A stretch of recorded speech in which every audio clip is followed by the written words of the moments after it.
And we're live. We're going live right now. I don't want to miss any of this. I don't want anybody else to miss this goodness. I don't know. Wait, something happened. Yeah. Okay. All right. Are you back? Yeah, you go. There you go.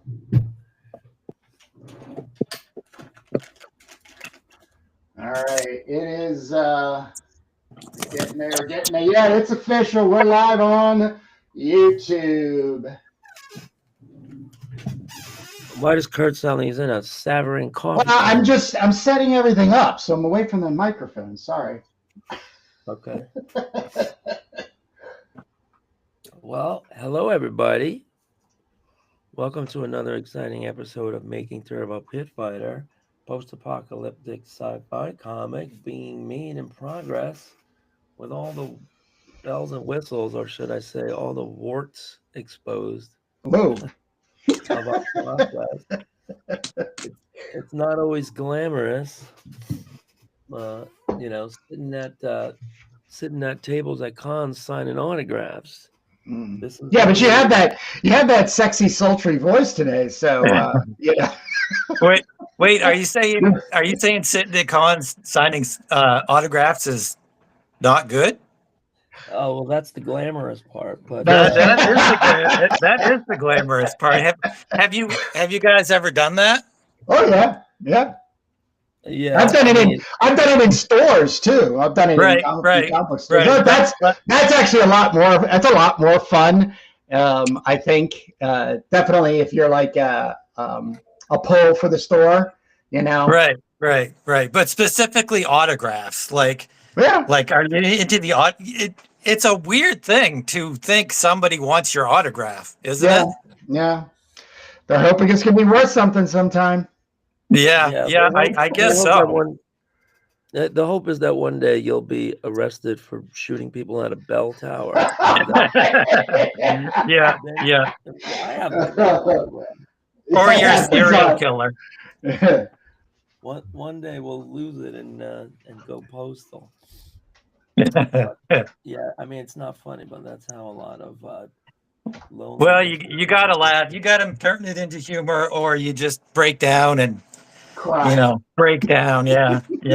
Right. Yeah. Well, we were planning on doing that in the second hour. Yeah. So just so everybody knows, we're joined by Alex Turbin from Random Access. If you have not gotten any of the copies, this is my favorite cover. Alex knows this. And this is his most recent at Random Access.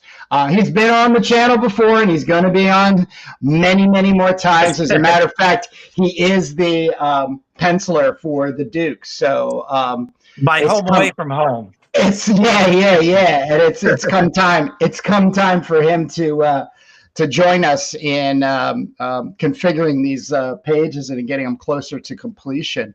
But before we really get going, tomorrow, the 24th, Crom Anthology #1 will be live for the purchasing on cromthebarbarian.com. 256 pages, black and white, magazine size, sword and sorcery goodness. Don't want to take up too much time, but just wanted to shoot that out. And so I just want to say that it looks fantastic, and I haven't seen like a lot of the interior work, but the spot illustrations that you've been showing are just fantastic. They just blow me away.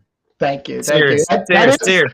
That is one of the things from art school that they told you in secret was I think actually your handwriting and spot illustrations was what you were paying for in tuition in order to make money. And I used to make a lot of money coming out of school in the early 90s through the 90s doing spot illustrations, especially for independent gaming magazines and that stuff. So I love doing it.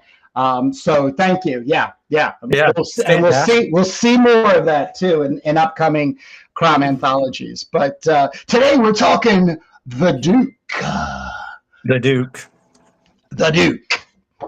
All right, I'm working on page 4. Yep, page 4. All right. So when are you going to start doing the cutting and pasting? That's what I want to know. Not going to. We're But not you're going to not do it. going to? Not going to do it physically. Jake and I last episode came to terms with kind of repositioning the pages into 11 by 17 format, like the other pages. He'll just do the digital cutting and moving panels. Yeah, I mean that's what I do when I put together. Like today, I'm putting together random access, and I was just working on stuff. And yeah, I mean digitally, I think. Although no, because you're working on it physically. So how is that gonna work? Are you just Well, gonna? Did you break down and say that you'll do all of the pages and then you'll do it digitally, editing? that Jake will, yeah, he'll bring it in because he has prime duties on Yeah. Well, what Alex is the asking lettering. is, sorry, Kurt. What Alex is asking was the content of our last episode, when Kurt and I were trying to figure out how exactly we're going to do this. Kurt is going to ink over the pages that he has physically, Yep. Right. and Right. I am moving them all apart digitally. So what's going to happen in Quark is they will be placed, and we will not have to worry too much whenever there's a panel border, because we can just move those apart and introduce whatever we're going to, above, below, or in between. But in some cases where there's no panel border, we might have to be creative. So we're going to do APA on that, which means as problems arise, Right. uh, Right. and work those pages case by case. But yeah, we I think we have 2 pages that are already lettered, and Oh, that's you'll be cool. you'll be seeing the process. We did 1 page on the air, and then when we were done, I went live on Substack and finished the other page. Right, because I know that Kurt was didn't want to do a full page if it was going to be covered by the lettering and stuff like that, which is always a Oh, concern. yeah, absolutely. It's like, oh man, I just finished this whole section of brick Yeah. and mortar in the background, Right. and now it's just going to be Yeah. covered by word balloons. Yeah. Um, Yeah. I can only imagine what's his Otomo that did Akira, and he does those fantastic landscapes or cityscapes or whatever, and then like a giant word balloon covers it. I would be like, what? No, no. Well, that guy was a control freak, so or Yeah, is yeah. I a mean, control freak. So he was I don't doing think it all on he. his own anyway by himself. So Yeah, I mean, if anybody was doing anything, he was yeah, holding their hand as they were airbrushing, that yeah, sort of thing. yeah, yeah, So God bless him, though. I mean, what an yeah. amazing, Oh yeah. amazing creative. yeah, so we're hot and heavy in the middle of production, and this is the part that happens after the inks and pencils are done.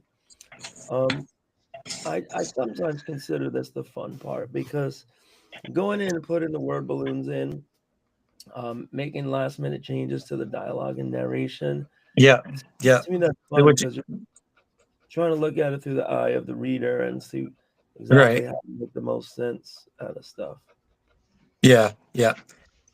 Yeah. I would like to talk about my artwork authentically, because I think the first few pages I'm really happy with and I think are really great, but then I think they kind of peter off. But in particular, page 4, I had a So, real hard time doing page 4. oh yeah, what was hard? What was the There's challenge? a lot of, well, you have the Duke, and then you have the bad guy there. What's his name? And then you've got five It's a five tableau. different character representations of who they are, or I imagine they're symbols for the societal victims of the dehubridans, and which is what they are, right, Jake? Exactly. Yeah. Right, right. And so I just had a hard time, like, It's easy to do an action scene, somebody swinging a sword, something like that. But like, somebody like these, like the woman, the pregnant woman, and the worker and the old man. That is the kind of stuff that unless I really have a huge knowledge of what's going on, what kind of character they are, that this goes to my like background characters. I am the worst, very worst at background characters. Somebody in the street or whatever, just designing, because they're not a person, they're not a character, they're not, so they have no meaning to me. So it was just a really ridiculously hard page for me. Yeah. Well, it was probably the toughest page. A montage is always interesting because you're mushing things together. Yeah, I yeah, think that's the French word for mushing. But there, I mean, you had asked me for some kind of motivation and why the Duke is so upset, why this guy is such a bad guy. And we established that his brother was killed by yeah, Harrisford, I think his name, yeah, Harrisford Huberden. But also what he's done to everybody else in society. And this is also important in setting up the entire world in like unpeeling the onion, because we're going to be showing how they control pregnant women and old people and military people and scientists. And I forget who the other one was, but there's yeah, like a little kid. yeah. So Kurt, I told him like arrange in a tableau all of these like 5 different types of people with floating heads above him, and then like a cop in the middle below. And it looks like you met the moment, but it's definitely, when you have to do like 7 characters in one like Yeah. 7 new characters in one splash panel. That is a big ask. So guilty as charged. Yeah, Jake loves the montage, and that's from Yeah, yeah, Paul Galassi, right, Jake? Paul Gates is the master of the montage. Yeah, with Doug Mensch. I yeah, don't know how they yeah. worked it out. They worked together, and actually, I just got some new Galassi Mensch comics, but they worked together in Master Kung Fu for like more than 5 years. Is And they he did, the one that there's another one that I get confused with Galassi. Is he the one that did the Doctor Strange cover and used what's her name, that singer, that Christian singer? I don't You know think what I'm so. talking about? Amy No. Grant. Yeah, Amy Grant. No, Paul Galassi. He did it. He's most famous for taking over Master Kung Fu from Jim Right, Starlin, and they had a right. long run on that, and that's actually my favorite Marvel comic series. But after that, they did a couple of indie comic. Well, they worked for DC as a team, and they did Slash Maraud, which was a 6-issue miniseries. Huh. Yeah, I And have that. then they did another one called Six from Sirius, Yeah, and then yeah. and then they actually jumped on Batman for a little while. Hmm. So yeah, they're like very famous. Also, Paul Galassi on his own with McGregor, Don McGregor, did this character called Saber, right? And he looked just like Jimi Hendrix, and I think that was for Eclipse or PC Comics, a very early indie comic. This Eclipse. Eclipse, yeah, Yeah, I love that. Love that series. yeah, I Huh. collect those. Huh. I'll have to check them out. I'll have to check. I think it's Jackson Goyce that Greasy, yeah. I Lucia. yeah. I think they look similar. Jackson Glucerna. Um, yes. So I'm just importing page 3 over here, and let me try to put it in the camera. And page 3 looks like this. So what I think what I really I think you should think about maybe adding some dialogue or changing some dialogue where you kind of go into the Duke actually talking about or thinking about the things that have happened. You know what I'm saying? Um, him reflecting on Yeah, history, yeah, history yeah. of the Because world. it seems like his brother dies and he's like he freaks out and he cries and all of that stuff. But it's kind of you kind of tell it in a not a third person, yeah, kind of a third person, where other people are kind of describing his feelings and stuff. And I kind of feel like we don't hear from the Duke per se. You know? Um, well, you one thing to keep in mind is that before this 11-page comic even kicks off, there's a 1-page lead-in of Right. illustrated text, and it's going to have a lot of the informative prose Yeah. that you read Yeah. on the Yeah. hellclaw.com page. So we're going to be able to take the best of that kind of stuff just to kind of set the table. But Yeah. here's what the last page I sent Kurt was, and we're making some kind of like decisions on this lettering font that I created, but I think, I mean, we're going to use it for this 11 pager for sure, but I think we need to shrink it. Actually, I think it's kind of big in relation to the art. Um, and so I'm gonna start that for the next couple of pages and just reduce it. I think we're putting it in at like 14 points, but the font is really wide, so we need to like just to like back it off a little. But here's page 2. The Duke is like the door is exploding. So in these narrative panels, it's what he's hearing in his headphone, like his team members, the drone smith. And Kurt, I think we need to. I can do it myself from here on, but I think we need to put like electric zap shapes around these panels, like we did in the past. Whenever it's like an Yeah, announcer. we just need to indicate which ones. I mean, I can make an overlay, or I can do it. Yeah, I'd have to Wait, make an overlay. like the. All right. Why are you deciding that? Well, this says this is it, drone smith, and then right next to it here it says armored barrier before the inner chamber. That's the voice of the drone smith in his earpiece. Jake, Right. But you're referring to the announcer, right? From what we the did, Turbo Pages, the similar type of approach, right? Oh, you're talking about the text. I thought you were talking about the panel borders. I'm talking about the panel boards. We need to make Oh, it. you are? You Yeah. are Yeah. talking. Yeah. Yeah, we need to zap it up. Which And ones? we're also going to, I guess, um, we should just make the contrast different too, so you know it's a different person.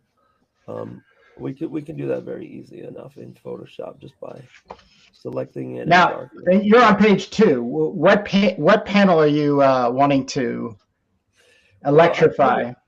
I figured it out by the last panel down in by the last panel where you have that, which is panel 2. See how I kind of like made it zigzaggy here. Yeah, it's hard to see. No, I'm printing out a copy that you sent me, but that doesn't have any zigzaggies on it. I know. Well, I didn't do it. I didn't go back and do it for the first couple, but for the first page and for the second page, first panel, we can go back and do that. Now I can take care of all this myself, but if you've already started with page 1, I'm on page 4. I'm, He's cranking. I'm cranking, baby.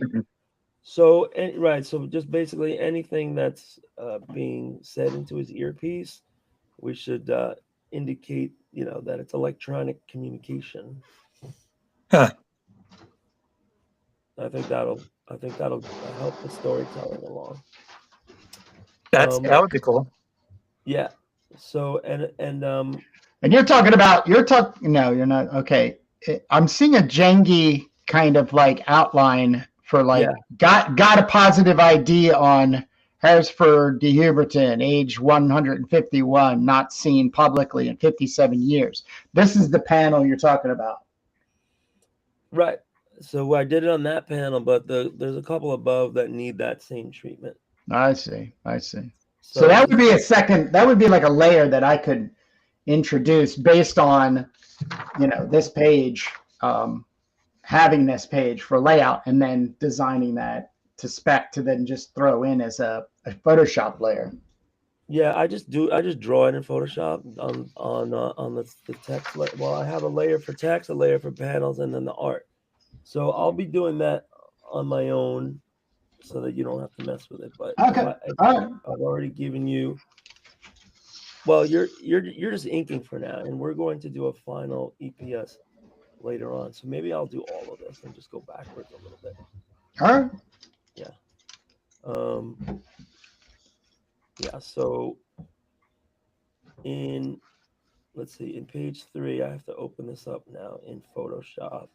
And which was the page that was not in the script? We made a 10-pager into an 11-pager by adding This page wasn't in the script. Right. Okay. So that's 3. Right. Okay. Well, it kind of was. I mean, this was in the script, but no reveal of the Huberton was in the script. Okay. He just kind of showed up. Right. And so the first thing we're going to do is change the format. Jake, I have a question for you. Not Jake. Sorry, Kurt. I see on the eyes on page 2 that you were working on. Yeah. And you have some some, I don't know what you call it, action lines on each side. Yep. I was wondering why, you decided to do that, and did you think about doing the action lines like that kind of thing? Did that ever? Not no. And it was only because this is a laydown, because these will get extremely grayed down, like in a gradient. Yep. So it's going to be basically, these are going to be valued very light, and then it'll go out to being very dark. So this is, if anything, in my 80% skeletal outline inking process, this is an indication that I will remember to do that when I get back to this page. Oh, right. If I do make something like you're making as a suggestion, that becomes an effect, and that's like in my mind that will also have like a higher impact on that panel. Right. Then so the first panel and the panel before it, the panel after it, should really then be subdued.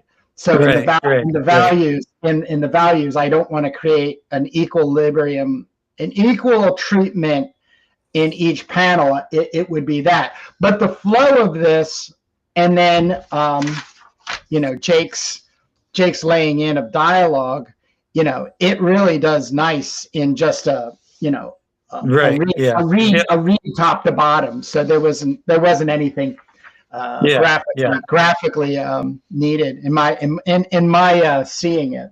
Yeah. No, I agree. I was just I see this kind of stuff mostly in manga and stuff like that. Right. And I think I've maybe used it once or twice in my comic book making career. I don't think I'm a big fan. I don't know. It's one of those things. Yeah, the trick about radial lines, if you've ever gotten comics from Singapore or China, it's a big Asian thing, not just Japan, but just surrounding everything in radial lines. There's actually some very nice versions of it where they use thick and thin with like amazing brush accuracy, like freehand. So it's beautiful. Also, they mess around with color when the comics are color in Asia, and they really relied on that heavily in the 70s and the 80s. Yeah. What I try to do, a little more subliminal.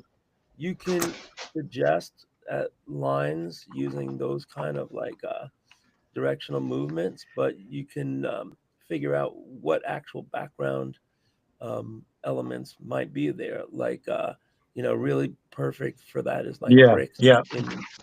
in perspective, foreshortened bricks in perspective, or the building lines. But yes, that's Yeah. a great example. And Yeah. I think. See, I think they use it way too much. It's like, I mean, it's an action scenes, and it's adding to the action. But I just feel like it's too much. well, they love it over there, Yeah. and Yeah. they can't get enough. So Yeah. that's one thing. That's a big difference between the Asian comics and the Western comics is that they have a lot of repeatable motifs that they go back to, and they love repeatability. I mean, that's probably the number one thing just in the entire Japanese culture that I observed is like conforming to a standard or expectation. But yeah, Yeah, I so mean, I've been getting a hold of the old Jademan comics. Yeah. Yeah. They're awesome. I've been finding them at some dollar bins, and I am really interested in that kinetic energy. I completely agree with the conversation as a whole. Is it's way too much over the top, but Yeah. graphically, when it hits on a page, it really hits. Yeah. Yeah. You can't. And I remember getting these when they first came out, just completely blown away because I was so immersed in like black belt theater and ninjas and stuff. It was just like, and Yeah. it didn't read as a manga, like what you were seeing, kind of coming across the pond with Macross and that kind of stuff.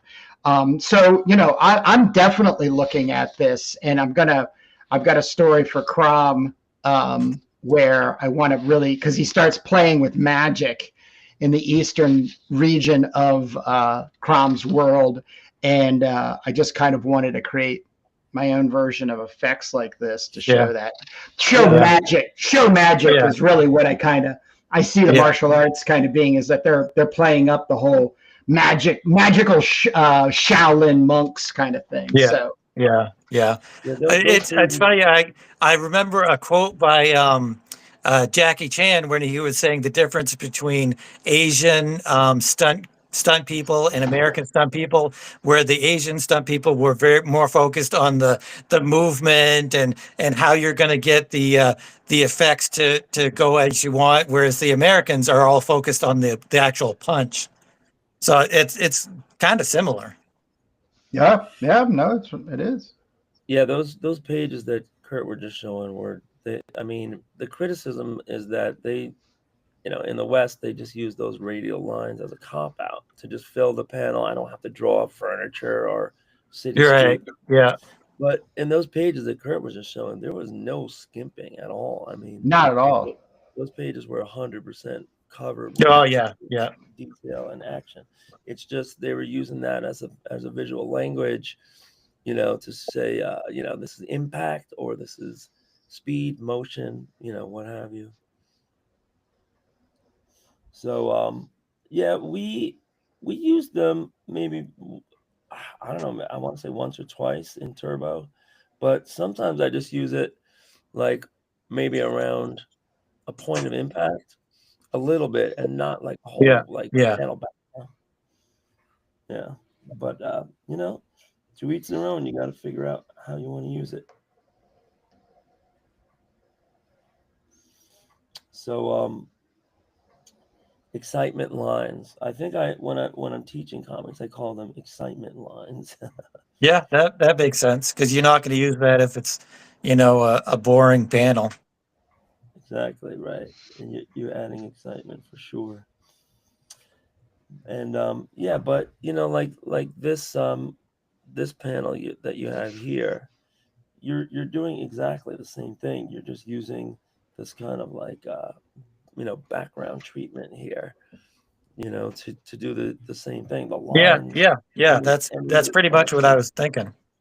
Yeah, exactly. So yeah, we do that very, very consciously. Yeah.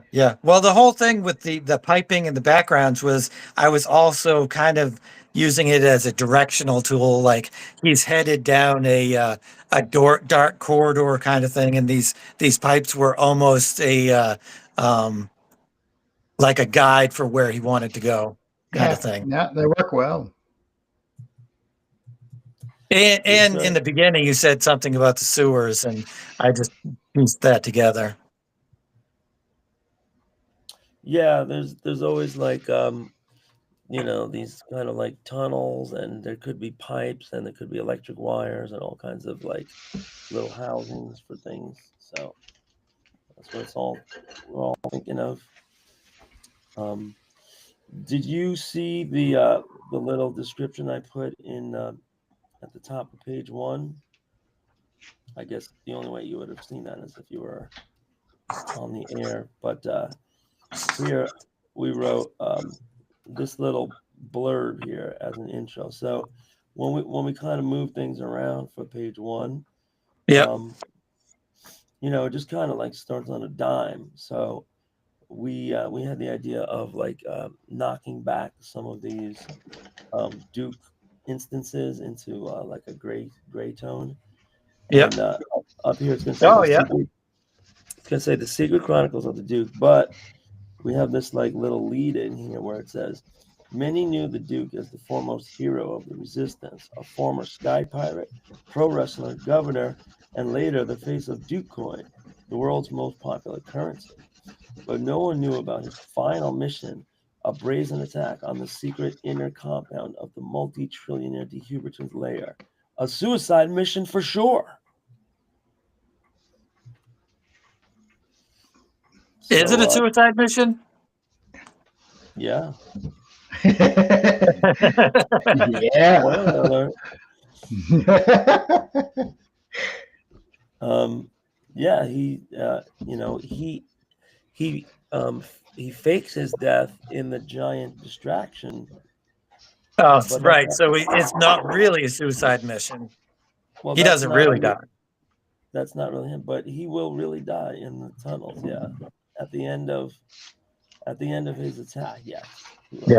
Yeah. Sacrifice himself to take out the de Hubertons patriarchs, and he'll get multiple of them. Except nobody will ever know that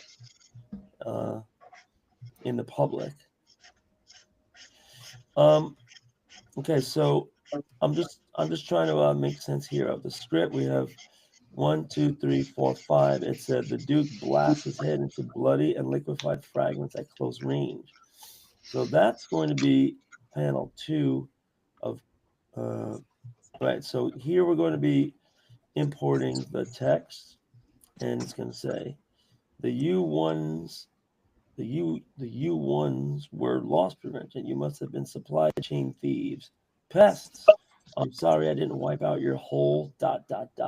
And then he gets splatted by the Duke. So we're going to put in the You're dialogue. On page 3. You're on page 3. Yep, just starting to lay in the dialogue now. Great. So do you actually have dialogue for de Huberton? Well, it looks like we're going to have a little extra space to make some up. So the first thing we're going to do is put in the dialogue that was slated to be there. And this looks like a good spot right there. We also have all this extra space we can use now too. So I can put in some narrative description. We can put in some I feel like de Huberton, like his dialogue and his word balloons should definitely be like rickety old man. You know what I'm saying? Yeah, like creaky panels. Creaky around the word balloons. Yeah, I mean he's been kept alive by all these tubes and everything. So how much of his voice is just artificial anyway. Yeah, yeah. And you think he would say something about his brother? He did, yeah. He said, Yeah. let me see. Your brother, another nobody, a speck of dirt standing in the way of our progress. ... You killed my brother, see? Yeah. Yeah. So yeah, we're gonna fill in about, yeah, we definitely have a big opportunity for him to Yeah. expound here Yeah. on his Yeah.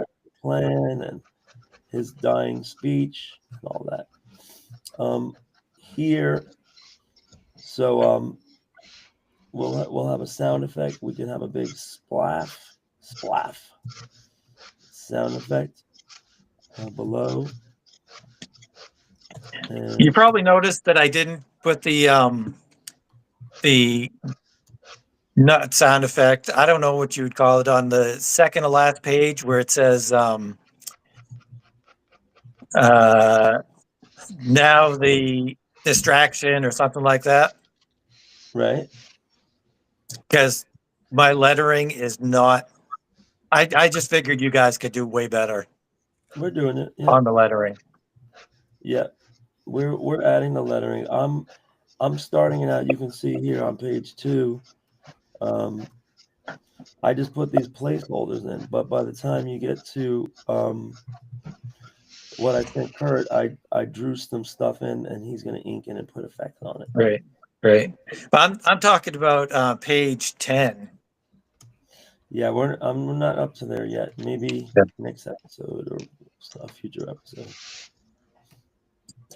Where like there's, I feel like it's a, I don't know, it harkens back to old sci-fi kind of stuff when it says, you know, and now the distraction, and that's when the giant robot comes out of the earth. That's what I was thinking of, anyway.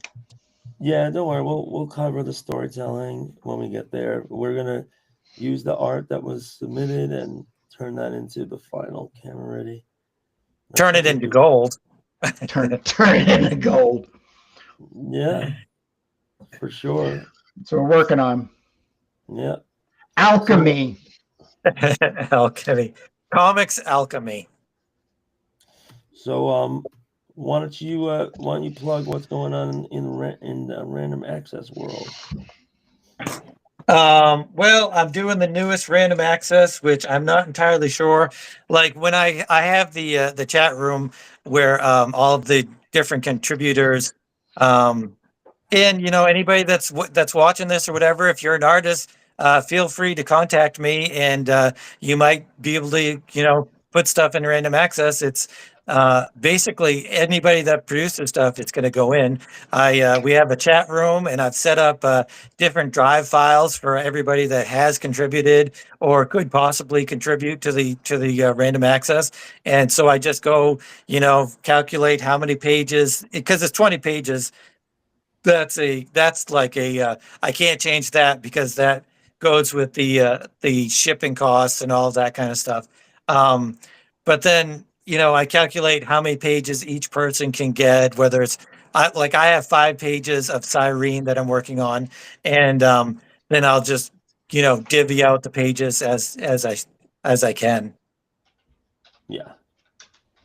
So that's cool that, you know, it's wide open for collabs. If you're an artist, Yeah, definitely. creator, get in touch with Alex and find a home.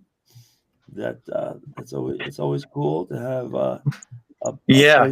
published. There are not a lot of, I'm finding that a lot of artists, they're clamoring just to see their stuff in print, really. So yeah. Alex, we have a question in the YouTube comments chat. It says, "What does one contribute to random access?" Pages, artwork. Well, I mean, do you have a theme? Like you definitely had a theme for your Inktober special, but you're literally making it all about like an anthology, collecting people's work. Yep. Whether it's one page, whether it's 5 pages, whether it's 4 pages, 3 pages, whatever. There's no theme. We have talked about, like I said, there's a chat group, so I get everybody's opinions on things. Just last week or whatever, I was like, hey, everybody, how can I make random access better? Can the logo be better? Can the table of contents be better? How can I make things better? And everybody's, giving their opinions and stuff. So it's really kind of, I'm running the thing and I've got final decision, obviously, but there's a lot of different inputs on a lot of stuff. But yeah, the stories are all completely different. Just whatever. What I'm really trying to push, though, is like you're looking at now, Jamie's Cyberzerker. Yeah. And I'm trying to push people because indie comics, I think you either focus on the story of, whatever it is, your biographical, your life story, whatever, or your historical or whatever it is. But I really feel like characters are kind of the way to go. Like, people, that like Marvel or DC, they go for the characters as much as the artist, maybe even more so.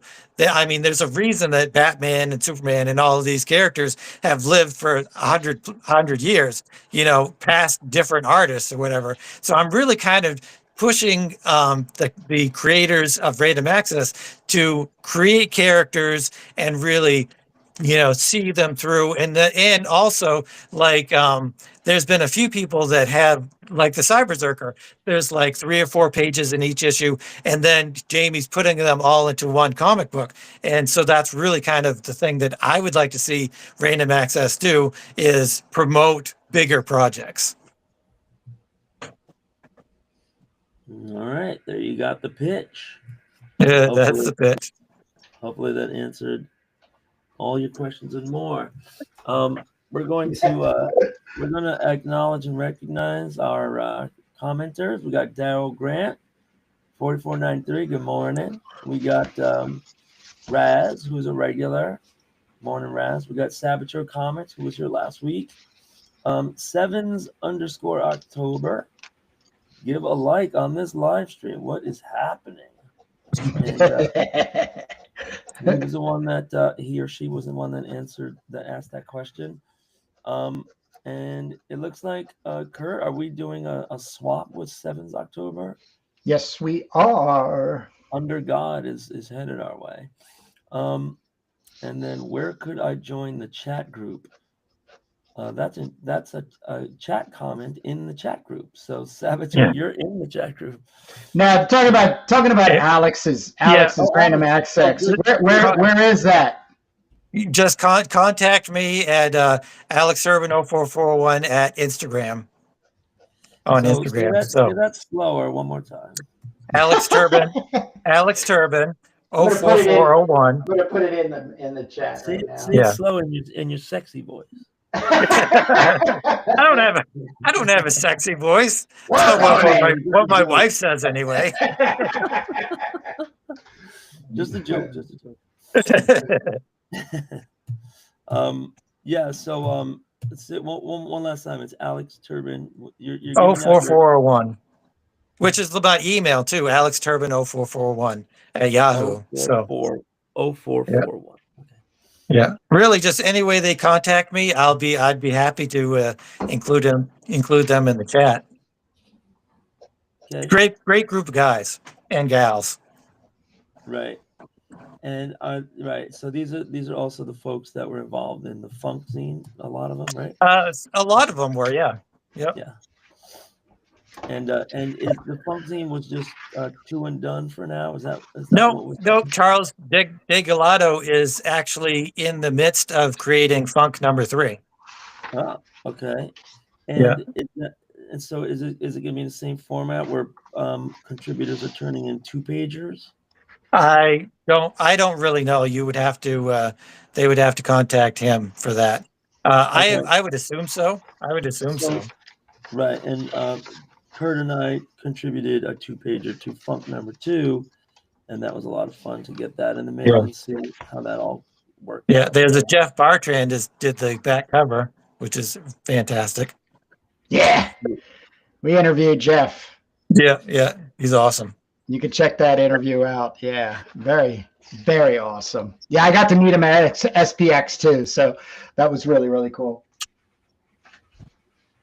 Oh yeah, so that was the one that did the Chance Priest art, right? Yeah. Yep. Yeah. Warriors of the universe. Yeah, I as soon as I saw that, I was like, Boom, boom, really boom. good example of just like densely packed pages of fun, goodness, fun goodness. Yeah. So that page you're working on now, Kurt, I'm going to use that robot again because that is I think that's one of my best characters. Listen here. Yeah. All right, cool. So yeah, it's a great we're panel gonna have too. It's gonna be a fun panel. Yeah, we're gonna have some cross character contamination, I guess. I love it. That's what we're here for: contaminate people's minds. Yeah. So yeah, and I don't know what else is going on in the world of making progress here, but Kurt, I have this thing, and I wanted to ask you. I can't see. Let me see if we can see the whole thing. All right. I don't know how to get the whole thing in here. Is that the Are you casualties? you're talking about your cover for Doom Mags? Yeah. So Alex, you'll laugh at this, but Kurt pulled a Stan Lee on me. Nice. And he's taking all the credit, you mean? well, first we agreed that we were going to both make color covers. We'll each make a color cover for Doom Magazine's #1. And then I made mine, and Kurt told me, it's not good enough, go do another one. Didn't Stanley actually hit somebody once? Did say that? Here's the cover I made. It was in my quicker style. And that was what I was referring to. Is I said, hey, is there any way to take the quicker style and put a little bit more time into it? And you're like, and you went, oh, you want me to do another one then, right? And I said, you said it, not me, end quote. Right. Well, the good news is this is a valid pin up, and this could always be a print, or it could be an alternate cover or whatever. But I started a new cover, and then I'm thinking, why are we putting Turbo on the cover of Doom Magazine's #1 if she's only 6 pages? Right. So I have Turbo mentioned here, but I kind of laid out the whole team. We got Esoterra, Hellclaw, and Cremita. That's sweet, man. That is so sweet. I was watching you. I was watching you work on it on Instagram this morning. So it's spot on. It's spot on. Well, I wasn't doing that this morning. The Instagram lets you do like a reel or whatever, or a story. I forget which, but those are only like maybe 2 or 3 minutes or something. There's a limit. So I was doing that working on this on Substack yesterday for quite a while, maybe like 40 minutes or more.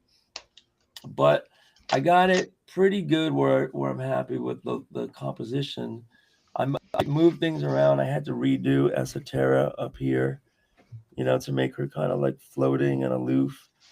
My only remaining question, down here, I think we're gonna mention the Duke.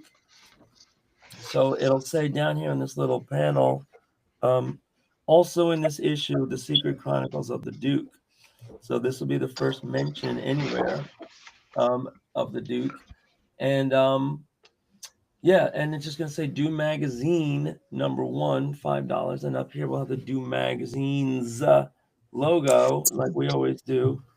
So how many pages is this? 28 plus covers. 28. Right. And if you figure this all out, 11 pages of the Duke plus a lead-in is 12. We got the casualties done by Ken Landgraf, so that's 6 pages plus one lead-in page, so that's 7. So now we're up to 19.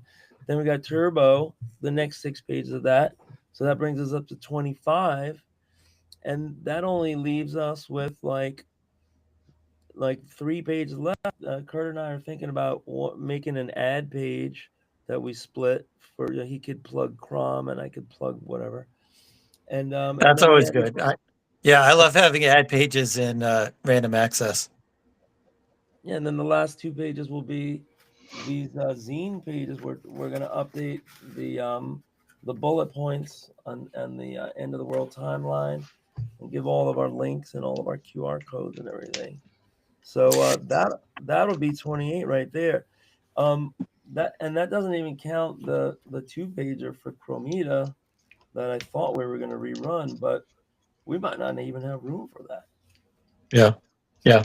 My question is, like, I've been doing readings on my channel where I actually read the comic or whatever, because it delves into the writing more than the art and stuff and the story. But I've been doing under the hood stuff from the back of Watchmen. Have you guys both read Watchmen?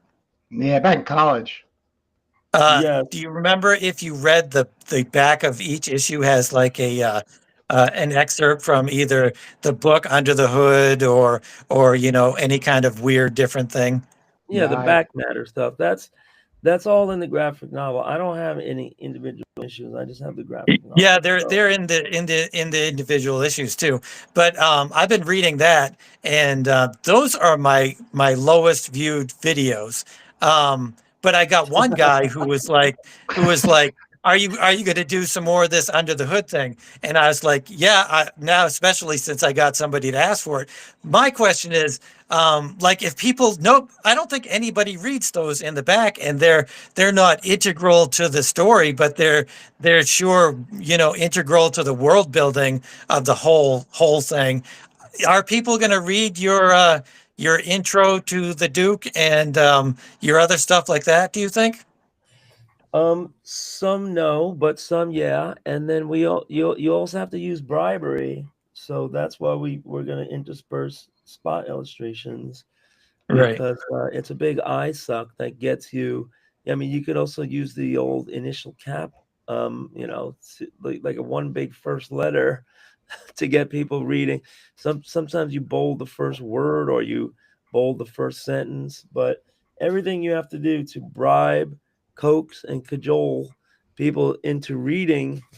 I mean, same things online now where you're looking on YouTube and you're looking at the titles of different videos and it's like, you won't believe, so and so gets absolutely destroyed. And Clickbait. Clickbait. Yeah, I have yet to try clickbait, but I'm eager to try it. Right, and so there's a couple of reasons why you want all that back matter in there. Number one is you are fleshing out your world building, and you're kind of giving a detailed explanation for it, and it might be more for yourself. We might be the number one readers of our own comics. Right. Yeah. But 20 years from now, it's going to be like, holy crap, I don't remember writing any of all this. Thank God I put it down on paper. Yeah. Right? And I published it, So, there's that. But then, you also get your diehards. And look, the Watchmen redefined graphic novels. And all of that back matter stuff was a big part of it. Whether people read it or not, they get impressed by it, right? Well, I don't think anybody reads it. Or very few people read it. That's why I started doing it. That's a pretty bold statement. Well, I think it's true. Unfortunately, like, I've really been pushing on my channel, reading everything. Yeah. Well, if you're reading everything, it might get a little monotonous. It depends. It depends what's there. I mean, honestly, I try to make my prose writing really interesting and edited and kind of like, I don't like to use the word exploitive, but action packed, sensational, and to provide the kind of thing that I'd like to be reading. But different people have different tastes, and there's never any accounting for taste. So some people are going to like it, some people are not. Some people are just not going to read it because it's small print. Some people literally might not be able to read it because of their eyes. Yeah, yeah. Like Kurt, we were interviewing Pescatori and Gonzalez on our last interview. Yep. And they had some back matter material that would make you go blind. Their publisher decided to reprint their comic in a smaller size. Yeah, yeah. So between that and the dot matrix font they were using with a gray background, and like, you really got to think about how easy am I making this for people to read, especially if they're like, in some coffee shop, some dimly lit coffee shop, or maybe they're undercovers with a flashlight, and will they be able to make this all out? Yeah, yeah. Well, also, more writing doesn't mean it's better writing, as the image guys obviously did a lot of writing, but not a lot of good writing. So it has to be good, whatever it is, in order for people to really want to keep reading it. Engaging, I think, would be a better word than good. Because engaging, right? Good can mean so many different things to so many different people. Exactly. But even the term in engagement, that for me is what I think people need to start talking more and more about in entertainment, especially in comics, is genre. And I think it's one of the key successes to Quentin Tarantino is and Alan Moore, because they don't write a comic book, in my opinion. They write for a genre. So they're trying to speak to people who have already spent more than half of their lives consuming gun heist movies like Reservoir Dogs were, or for like Watchmen. That was for all those nerds that were being bullied and beaten up in school because they'd rather be sitting at home reading not only Marvel and DC but Charlton comics. That's how voracious they were about getting their superhero fix. So it's it's tough nowadays to just make something in a marketplace and say, here's my comic book. Well, the first thing you're going to get judged on is the title and then that cover, right? So it's just going to be like, oh. But if you can get somebody to crack into it, you're gonna have somebody. Let me just use my Crom Anthology #1, which will be releasing tomorrow morning, the 24th of November. My whole intention is only to pique those people like myself that grew up with black and white, Savage Sword of Conan, and that feeling of magazine and heavy metal. I don't care about anybody else. And it's not apologetic. I don't see this as a comic book. I see it as something being added to the genre. Whether it's accepted by the group, that's up to them. That's not mine. But Ron Parsons is a big player in the community. He's a writer, and he's got an amazing comic coming out with James Anthony next year, and he also worked with Drawn Sword on Crom Courageous. But he gave me the best comment on this cover on Instagram, and he said this would make perfect van art. I and that is exactly what I was going for. I was aping, like you would in high school in the mid-'80s, Frank Frazetta. That's all I kept thinking about. I didn't think like, oh, I got to make this cover sell my comic book. Right.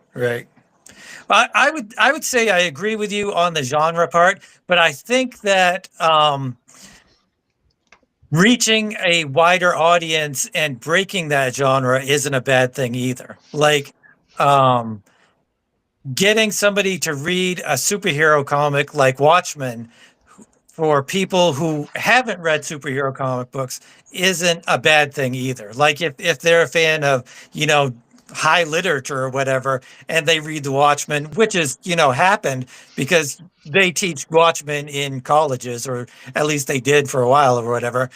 So I think getting as wide an audience as possible, as well as speaking to the specific genre that you're going for. Yeah, but he got bookstore distribution, Alex. That's the only reason people ended up buying his comic. It wasn't like everybody was running to the comic book store to pick up their graphic novel as it was being so told, pulled on media wise. But yeah, I mean, it's a hopeful thing, Alex, to want more readers in comics, A, and B, those readers to come to your table, peruse your stuff, and then pick it up. But you and I and Jake, with Turbo, Crom, Random Access, and I also want to put Jamie Barrows in with the Brugel Bladed Crom crew, which you're a part of as well. Yep.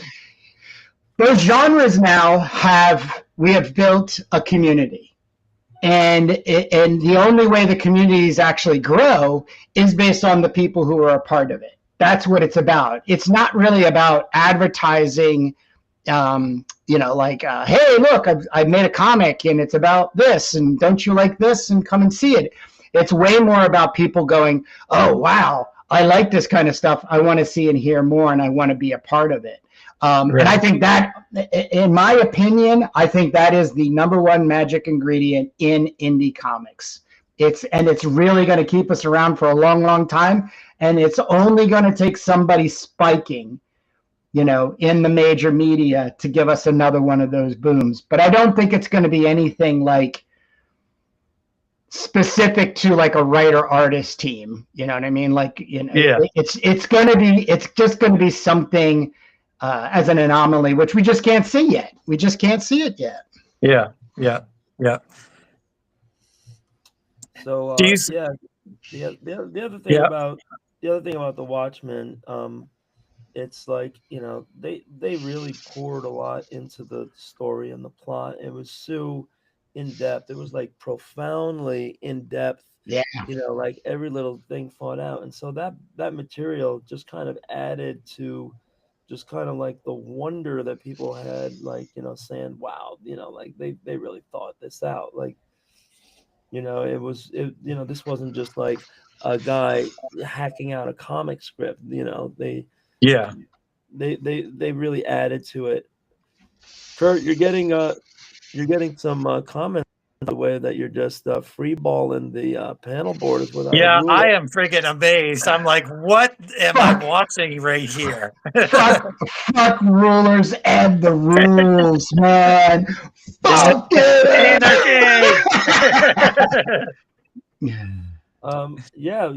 Whatever works, and that's one of the advantages of Kurt's dedication to the distressed look is that you can do stuff like that. I mean, at the same time, there aren't too many hitches in there. Like, you don't see him burping or anything in the middle of it.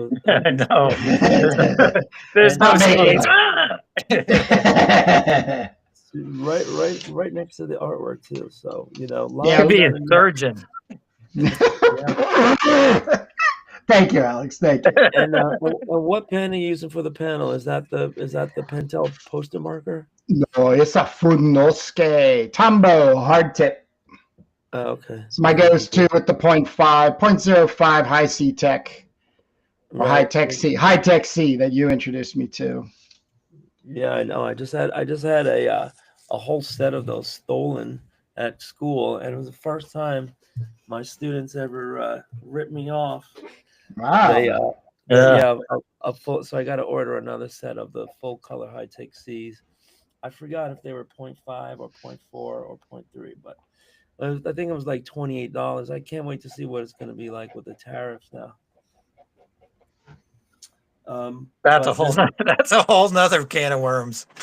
well, there's a shop in Brooklyn that had them. Last time I passed by, they were like it was like Red Hook area, I think it was, or Greenpoint area. I might try and go down there next time I'm in Brooklyn and see if they have those. I'd much rather pick them up in person than pay shipping. But So, yeah. so do you have a connection between all the stories? Like, do you have like a page saying, this is the casualties. Now we're going to the Duke, which is, is there like a connecting thing for the Well, Doom bags? yeah. So the question is, what's going to be the inside front cover? The question's going to be, what's going to be on the inside back cover? One thing I wanted to pose to Kurt was, Kurt, do we want to consider making our two covers front and back flip covers? No, Yeah, No, okay. So we'll have I'm with him. I hate flip covers. me too. so if that's the case, then we should have we could have different versions of the front cover and the back cover, and I, we'll have all this space to explain stuff. I mean, I would love to get, maybe if we make the zine pages, the last page on the inside back cover, then we could squeeze in the Chromita 2-pager. I don't know. These are some final decisions that we're gonna have to make pretty soon. You know what might be kind of cool is I don't know if you have it yet. You have like like little made up advertisements or whatever.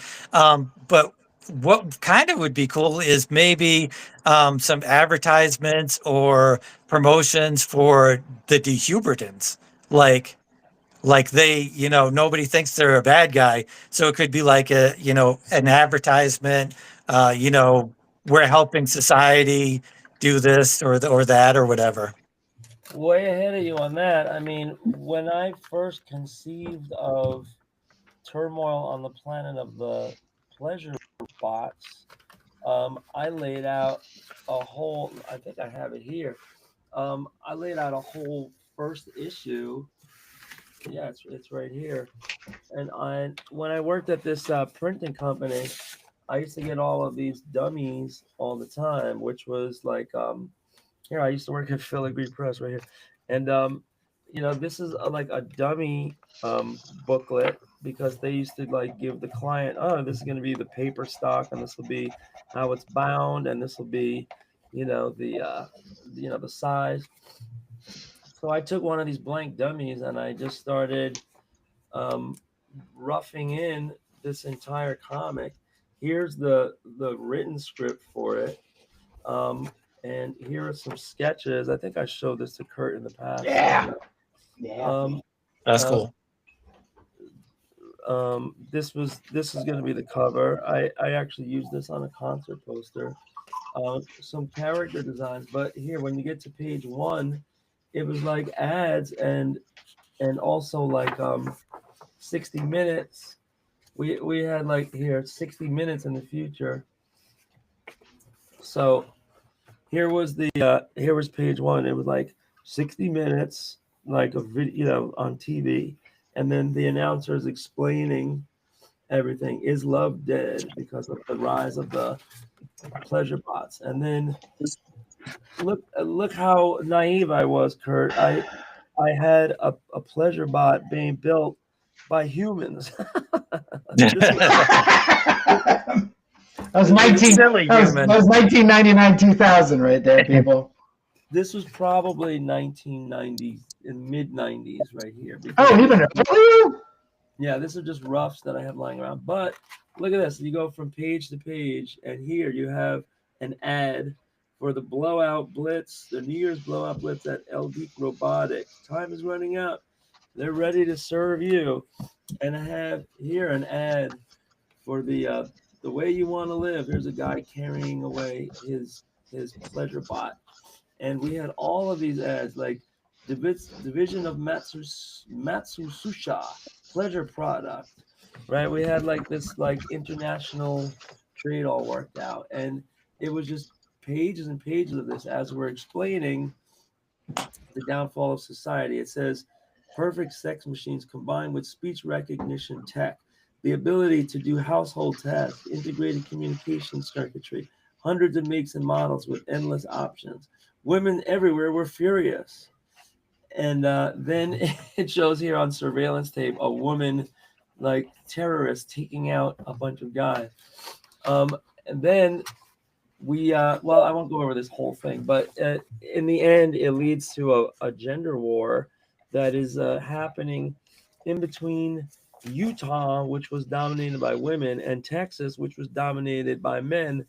And the battle raged on for years in New Mexico in the middle between the men and the women. And so that's going to be a very cool chapter to the end of the world timeline. We're going to take off like maybe like a 20 or 30 year timeline portion for that whole story to unwind. And I have some character designs with Sarge and Arroyo and some bad guys. But I was just talking about this the other day with my pal. We went to go see a concert. Die Spitz at Bowery Ballroom, great all girl punk metal band. And I'm there explaining to him like, this is coming. This is here.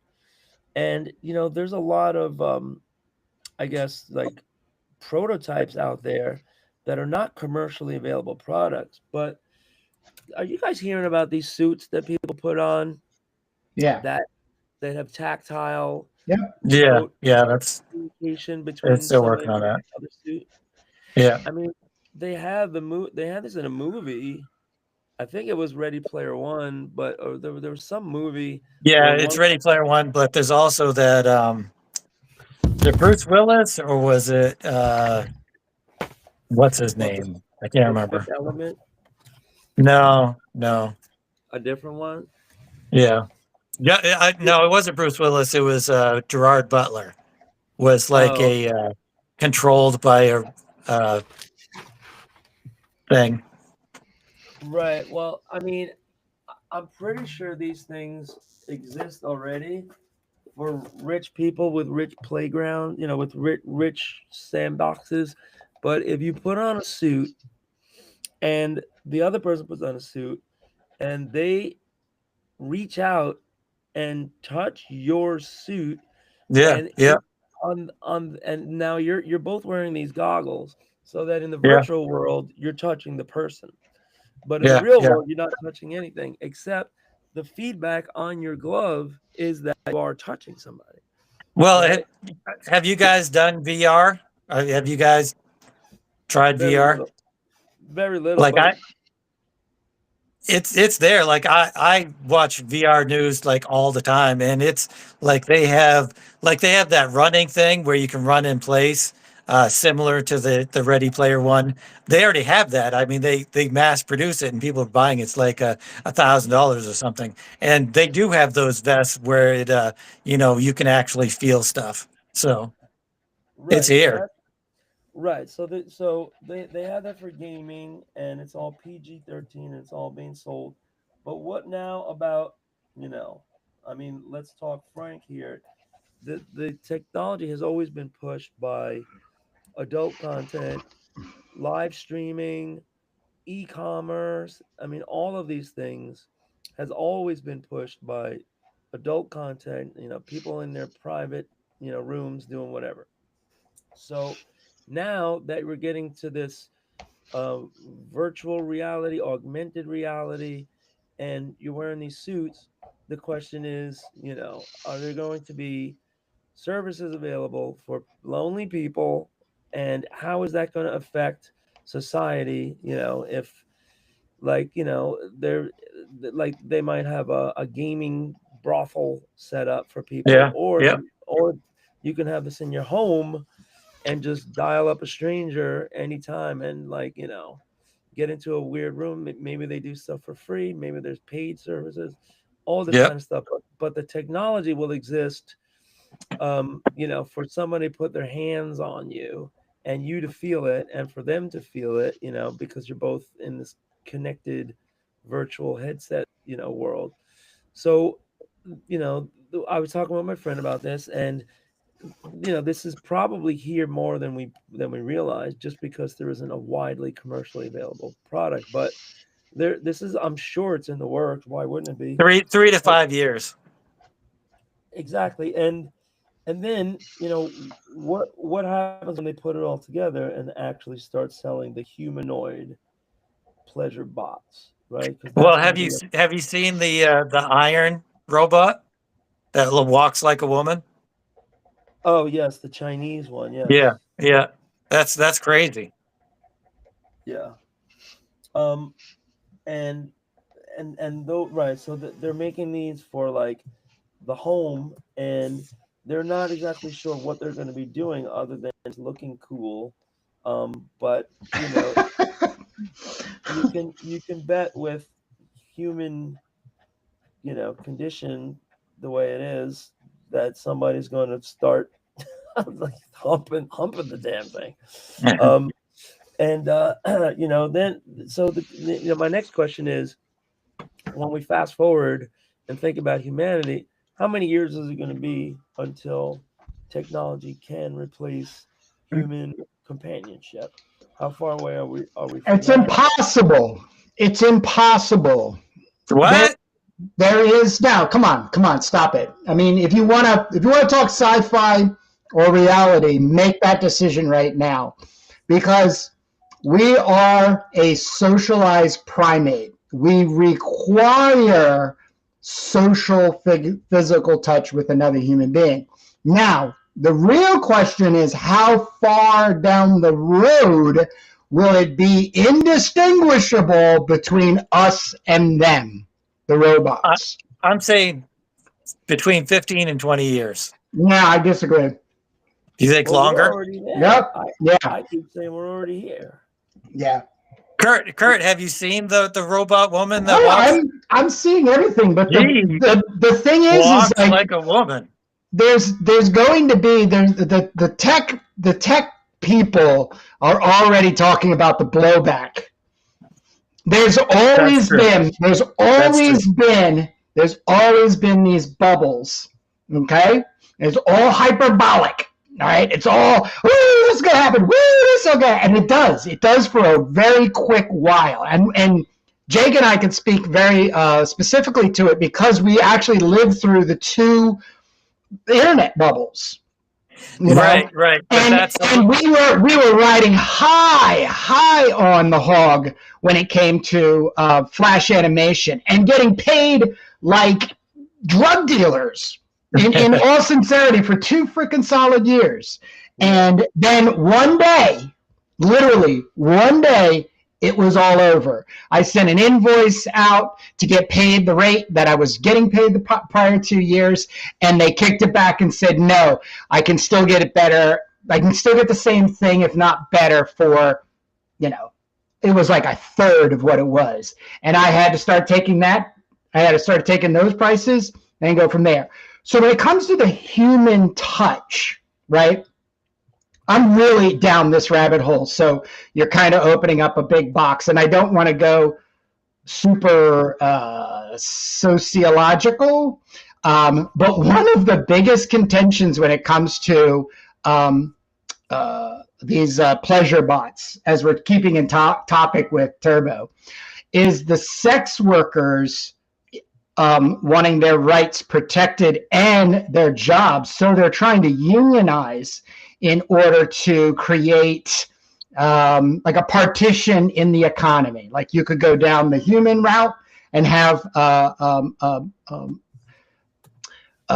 engagement with another human being, or you can go down the route where you're literally going into a completely technologically advancing thing.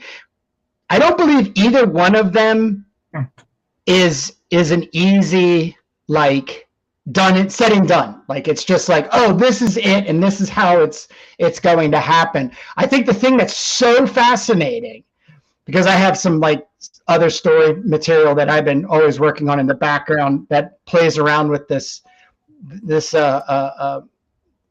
goings on, and it seems like every time I write something, the next day there's some announcement, that basically dismisses or just crushes the idea for me. But my thing is that you've got to look at it from us as a primate, just a human being, and we have not only capacities but limitations.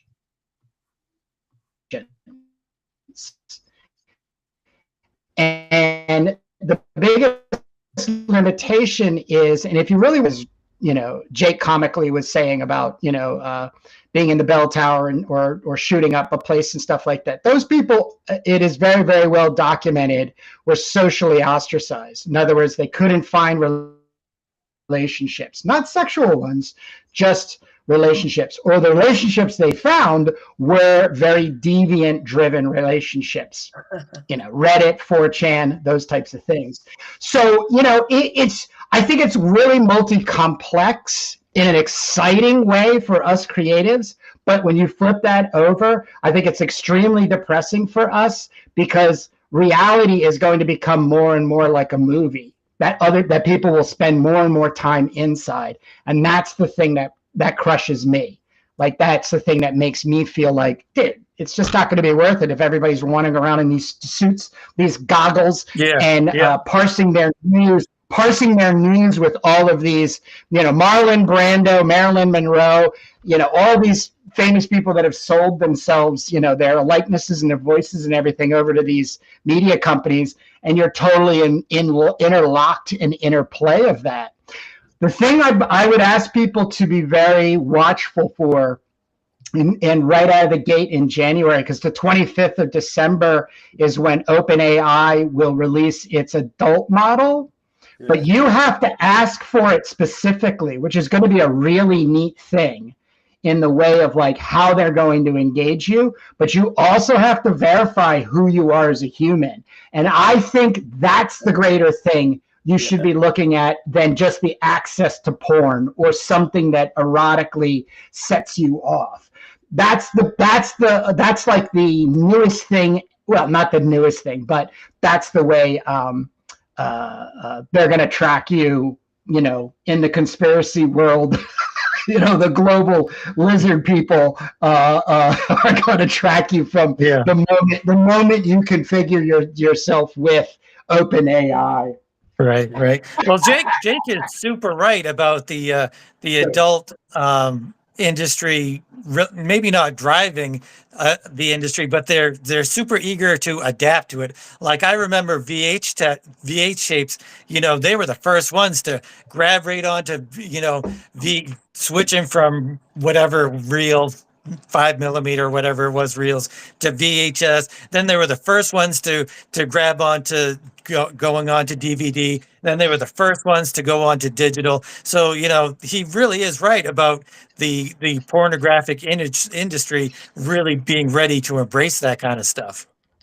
Right. Well, the big thing here, right, is because we're just starting to see, as Alex said, the first walking, humanoid robots for sale. They're going to be scaling them up. It's already happening, 2 to 3 years, whatever. When does society overcome the stigma, especially for young men, of saying, okay, you have a robot companion in your bedroom, and your family hasn't disowned you, or maybe they have and you don't care, and look, it's anybody's business what they're doing privately, but there's still the social cost to pay. Like, you're never going to get a human date at that point if you say, I got one of these models in my closet, and your parents, your siblings, your cousins, they're all going to be like, okay, you're pathetic, you're a weirdo, whatever. So the question is, how are the companies that want to sell these things and mass produce them going to get people over that stigma? And so, in sci-fi, it's easy. You just make something up, and so we have it where the dehubertans are going to be. Nannies. Yeah, Mayonnaise. Nannies, yeah, because you'll emotionally connect to a robot as a child, and then as you are developing as a human, Yeah. you will sexually identify with a robot more than humans, Yeah. unless there's some sort of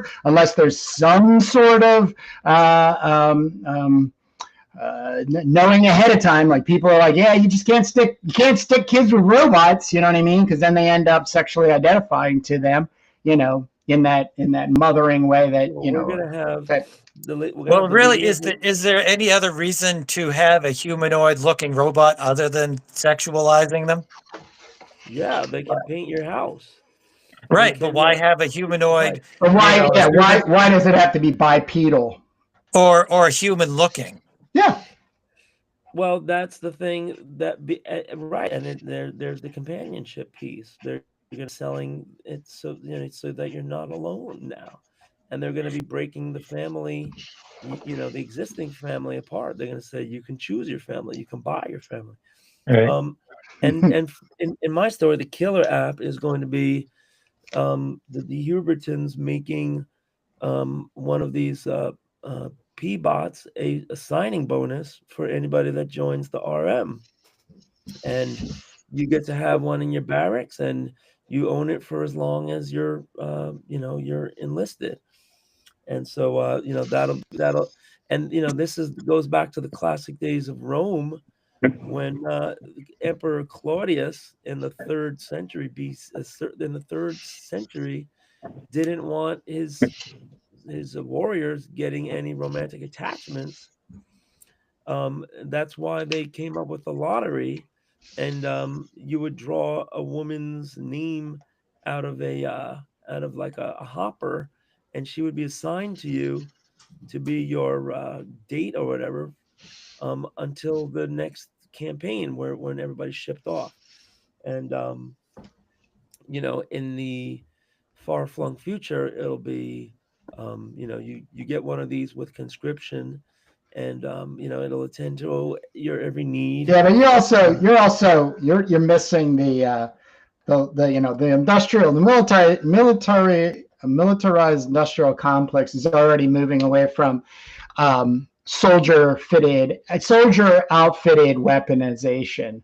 So if your theory comes out of comic books and into the real world, this would only probably attract hundreds of men and women with the right skill sets in order to operate, maintain, and upgrade the military hardware and software going forward. Because having my predictions, if there's anything that robotics and mechanizing the military structuring is like less than 10 years, there'll be less boots on the ground outside of our country and more boots inside the country, amplifying our police, police existence and stuff. So I thought about what Kurt is talking about, and that's why on the page 1 of Turbo number 2, you have young Turbo approaching a checkpoint, and there's humans there, and flying overhead is a drone that bombs them, because at that point you're in the middle of the Civil War mutiny between the RM and the Dehubertans, because Kurt's absolutely right. At some point, they're not going to need humans that much, and so the RM, boots on the ground. That's militarization. You're physically occupying with your people another territory, and then therefore you control its resources and assets. But you can do it technologically in like 10 years. It's going to be that easy. Yeah, so we thought about that in the story, is that there is going to be a transition away from human soldiers too. But in the meantime, I've just been thinking lately about who is going to be that guy, that billionaire inventor, the Elon Musk type guy that's going to say, I want to create a product that is going to tear families apart. I'm going to be the first one to release these tactile suits, to release the glove, the pervy glove, to release, and then the whole all-in-one unit, which is the humanoid bot. And knowing that there's this backlash going to be coming, and human rights groups and family groups, and the people are going to be looking at the declining birth rate and raising alarms. Who is going to be the guy that says, I don't care, I want the money, I want the power, I want the control over the people, I'm going to own the people's bodies and minds once they get addicted to my platform. It's not going to be one guy.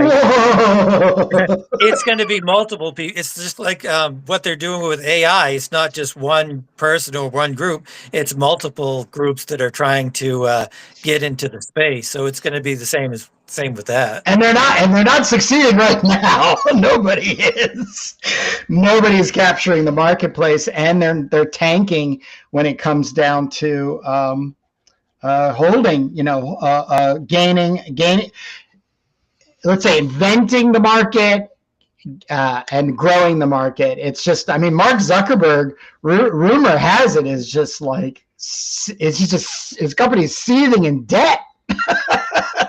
It's just debt upon debt now, because he's betting on something that he keeps moving all of his resources around that's going to be the next huge thing. And it is super like exploitation comic booky when you watch it, and him and all this stuff, and you're like, it doesn't seem like the younger generation are, there's more and more talk about younger generation. Oh, Casey Neistat had an interview with somebody. I would definitely recommend people to watch it. Michael Milligan, somebody like that actually invested in Casey Neistat's Beam when he was, kind of coming to the end of his YouTuber daily videos and stuff. The younger people, 15-year-olds right now, have actually lobbied against for Canon to re-release the Canon PowerShot at $99 like it used to. They don't want high tech. There's been a decline over the last 2 years. There has been a decline to 20% of people using their iPhones. 20%, and it's declining because the younger people are finding it too absorbing. They don't want to be self-absorbed in these places. They want to be out. The biggest thing too, I think, is absolutely amazing, is the reduced amount of alcohol consumption and going out to bars getting drunk. You know this very well, Jake, out in New York City. They say for every 3 bars, one of them does not sell alcohol and competes just as well with the ones selling alcohol. Now, those mocktails are like 17 freaking bucks. And matcha tea and kombucha tea. So younger people, it's all about aging out, bitches. We're aging out old men. These younger people, they're the ones that are going to make this shit be whatever it's going to be. And it perceivably looks to me like they've got a really good handle on this. They're just not talking to fucking old people like us. Right. Well, unfortunately, I have to go. Oh no, Alex! I know. When are you planning your Kickstarter? It's in process right now. They're going over my identity. Guys, and I'll be right back. Guys, I'll be right my back. financial. Go for it. And all of that stuff. I did that last night, and I submitted it. So within the next few days, it will be up and running. I assume. This is actually the final copy. It starts with like a little note from Morgrim, or a little I don't know what you would call it, but this is what I'm going to have in the beginning of every issue, where Morgrim kind of talks about his experiences in life or whatever. It's deviating a little bit from the traditional sword and sorcery stuff that I was kind of envisioning at first, but I'm kind of happy with it because it's diverging in a way that makes it unique and different, and also at the same time being the same as traditional sword and sorcery stuff. I'm all in on this Cyclops character. I wanna definitely put my hat in the ring to support you on CromTheBarbarian.com and my YouTube channel, and of course Jake and I will have you on, to further promote. Just please do me the biggest favor: don't contact me the night before you launch. Give us time to schedule stuff. So Alex, the moment you know you have a date in mind, whether it gets pushed back, just hit me up and I'll get it on the calendar. Okay, cool. All right, but you got to get going. You get going, brother. All right, thanks a lot. Thank you. As always. Absolutely, and we'll see you. Alex Turbin, everybody. One of my my morning routines, I get up at like 5 a.m. And basically sit down at my drawing table and work till 8 o'clock. So the first 3 hours of my day is just completely absorbed in making my art. Then the rest of the day is about the business and real world life types of things. Most breakfasts I spend with Alex on his Alex Turbin YouTube channel, or Alexander Turbin YouTube channel. I'll put a link in. And he reviews just comics. And the way he does it, as he was talking about earlier, is really breaking them down. And he really comes at them like holistically, like not knowing much, like not having pre-read it, not being like the biggest fan maybe, but over the episode, which are about 20-ish minutes long, which is perfect for my breakfast. They're great. And there's very few people out there doing this in comics. I actually want to start doing it on Crom the Barbarian YouTube channel next year, reviewing sword and sorcery centric comics and doing something very, very similar.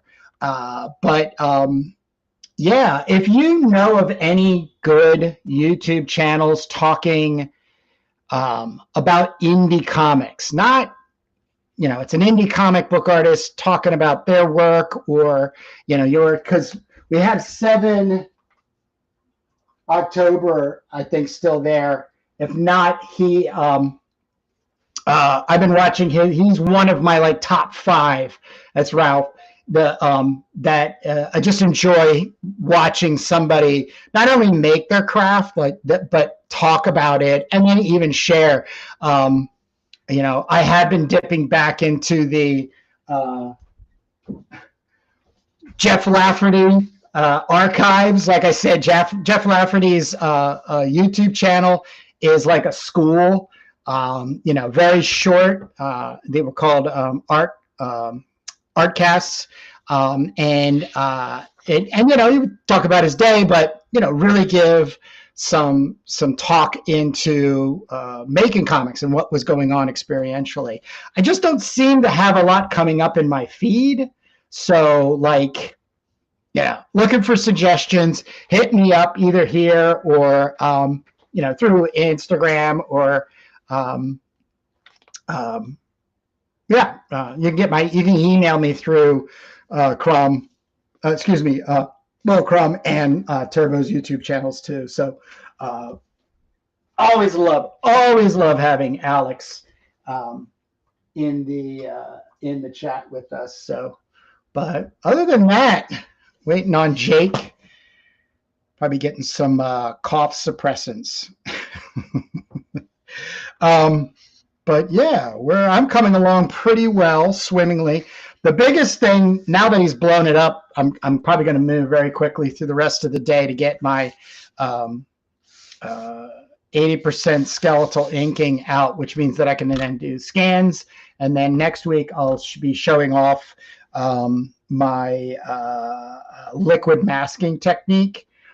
So I'm really excited. So that means we're really moving along, because once I complete the liquid masking part of it and I've erased that away, and it's got the graphite, the water-soluble graphite, the pages will speak to me, and I will then just be finishing them, which means as each page is done, completed, I can get them to Jake, and he can get them fitted in there. So we're doing our best to get us completed with all the pages by the end of the year, which would be literally like 5 weeks from now. And we're just doing 3-hour episodes for the rest of the year, maybe like the first 2 weeks of January, just to bring us in. So then, there's no more of this, what are we going to do? Or we need this kind of talk. It's just, we've got to put everything,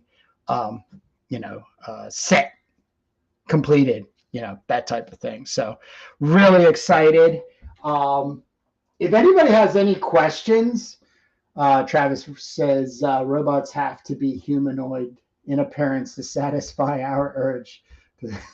Yes, subjectively. Yeah, it just seems to be. It's such a hard thing. If you've been with us before, Jake and I, it's a hard thing to navigate, I think, nowadays when it comes to being a creative. In like it's the competition of attention, but I think it's also like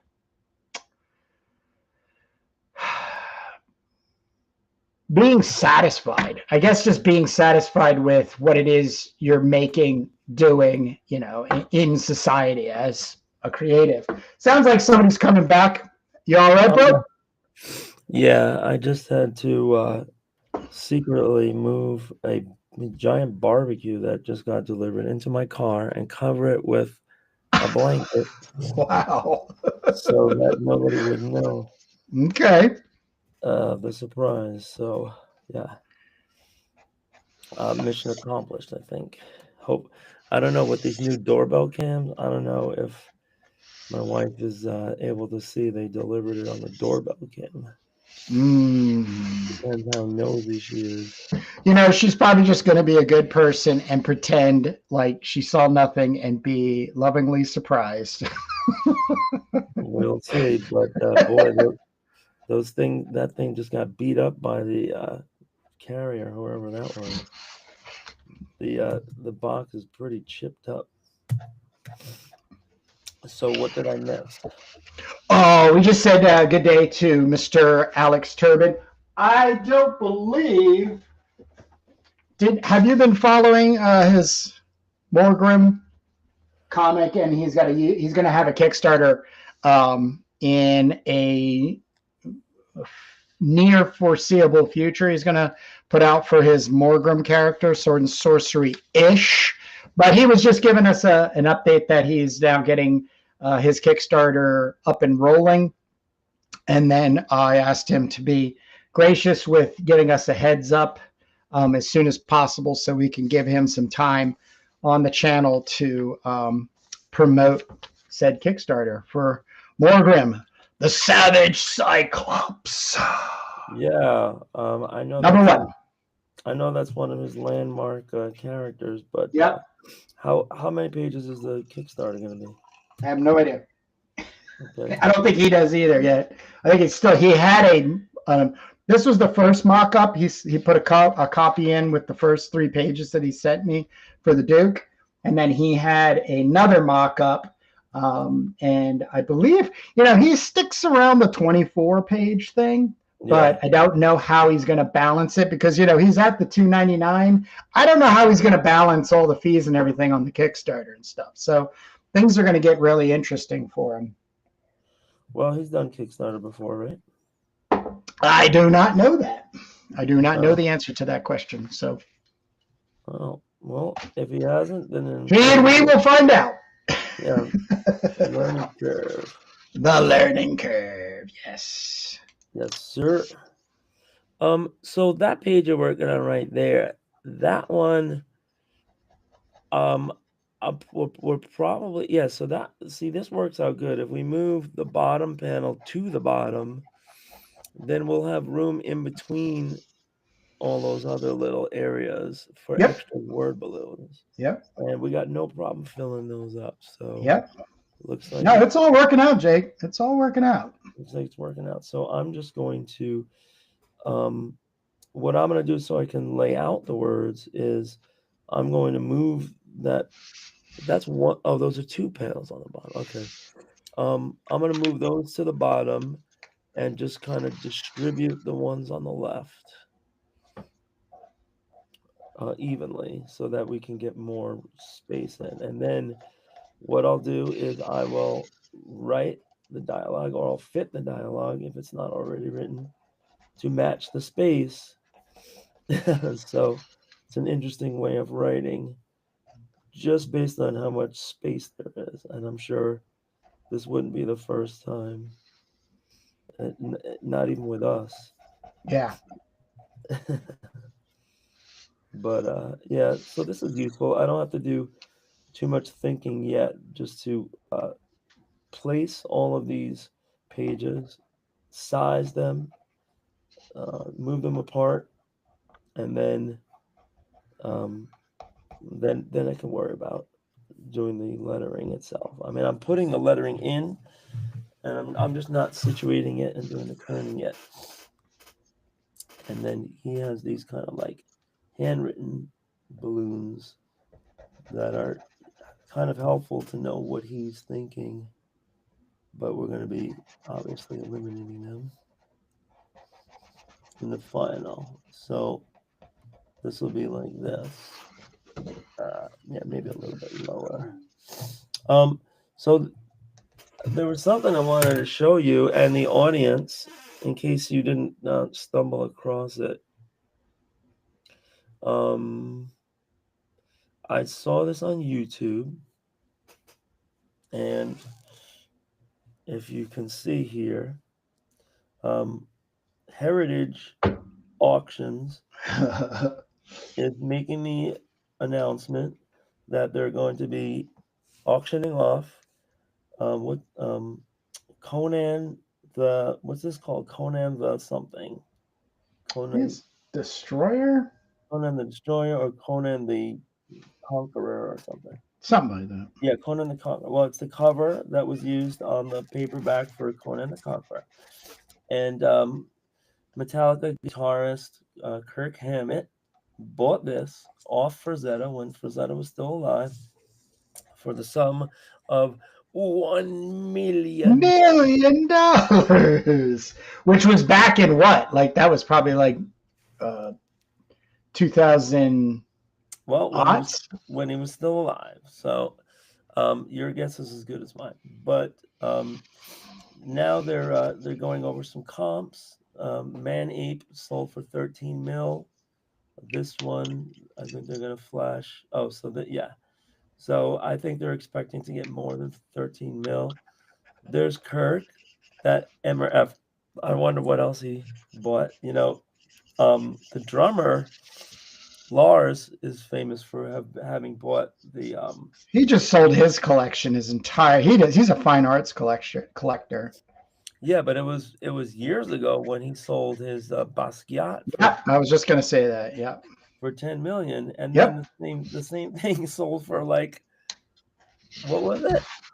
200 million or 190 million. So he probably feels like he should have held on to it. So this is called Conan the Berserker original art, and I don't know what they're going to set the minimum bid at, but it should be fun.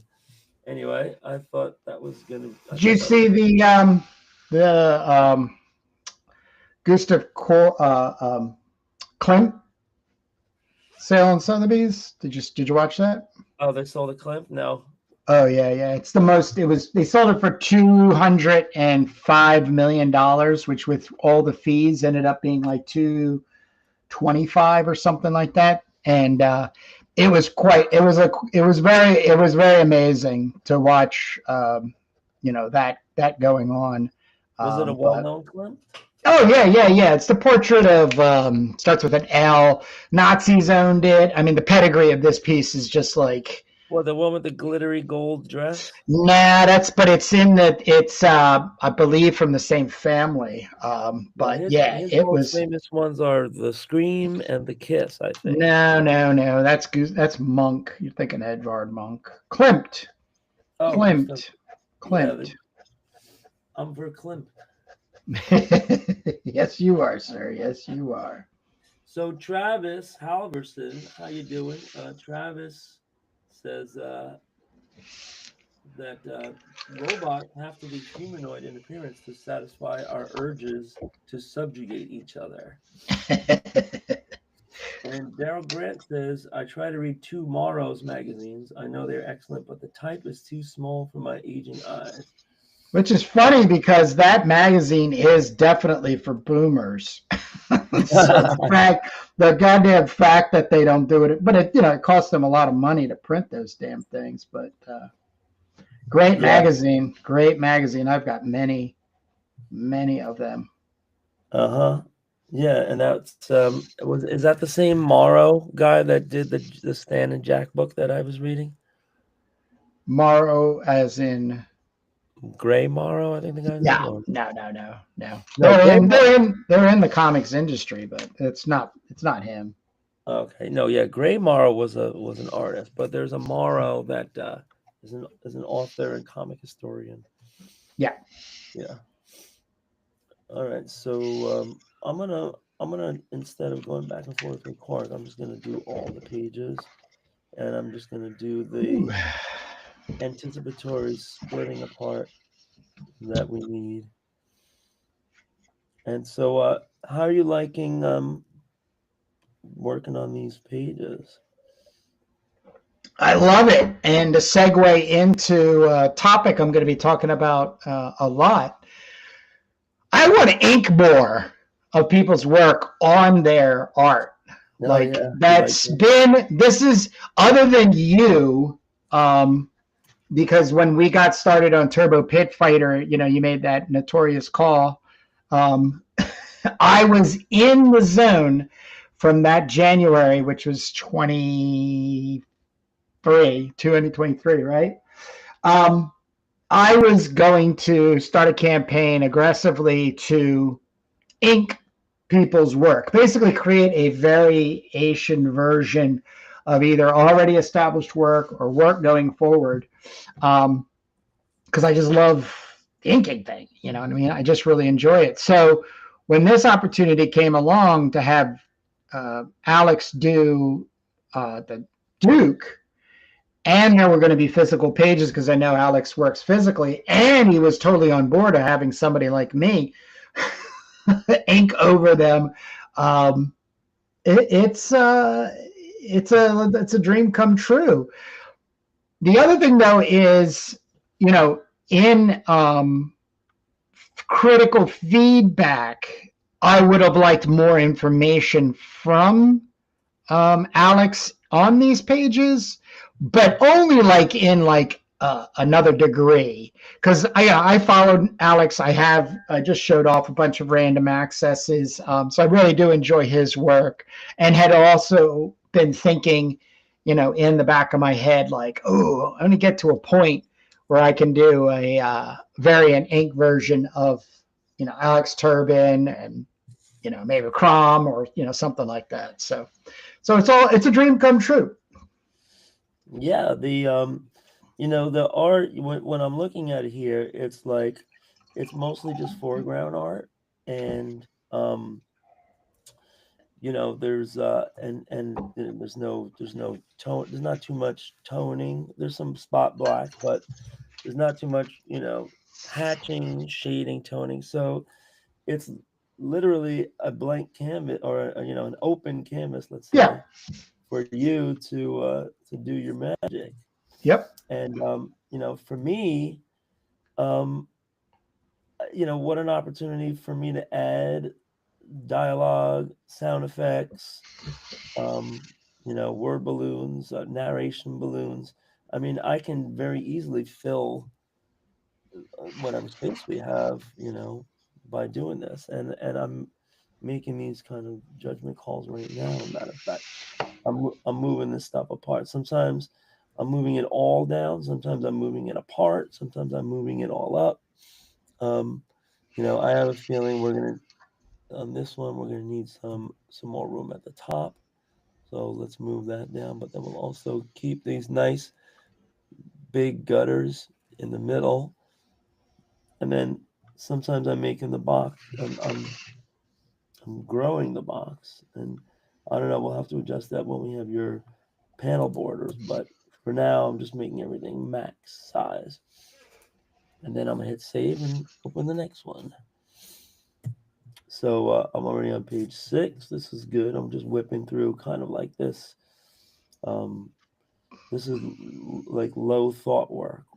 And then the high thought work will be like deciding what everybody's saying, where it all goes, how we're leading the eye, and all that kind of stuff. But progress is happening. Yeah, I was also giving everybody the update that we're spending the rest of the year on these 3-hour episodes to really bring in. My goal will be to hand the last page, early as possible by the end of this year. So next year, is really just assemblage from there. So that is the goal, and I right now have nothing standing between myself and that goal. Well, we have the time blocked out, and Yep. we're using it. The holidays approacheth, and holidays. I don't know. Some people get more free time, and some people actually get busier. I probably get busier until we have the free time. Yeah. And then it's like stressful to prioritize what you want to do first with the free time. We'll have a week off, but whenever a teacher has a week off, it's like appointments, tire rotation, everything like that. And no plans to travel. And we'll see if we get any weather. We haven't had any snow this year in the Northeast so far, except maybe upstate where they just like have it every day anyway. But yeah, I'm enlarging these, and it turns out like to not be too much actual spreading apart that we have to do.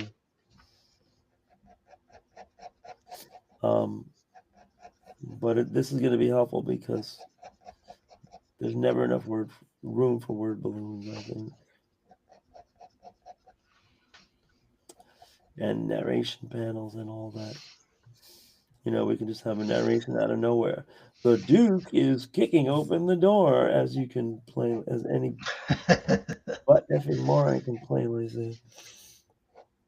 Let's tell you what you're seeing.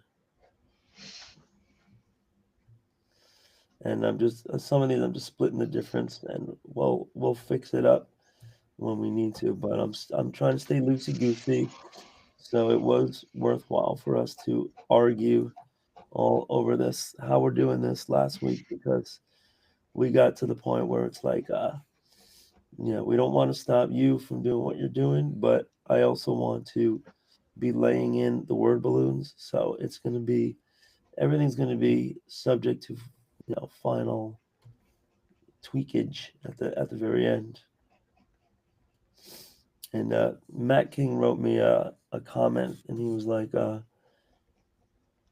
are you doing lettering again on this episode?" And I was like, "Yeah, well, this time it was featuring the Bickersons." Talking about our last week episode. Right. Bickersons. Yeah, but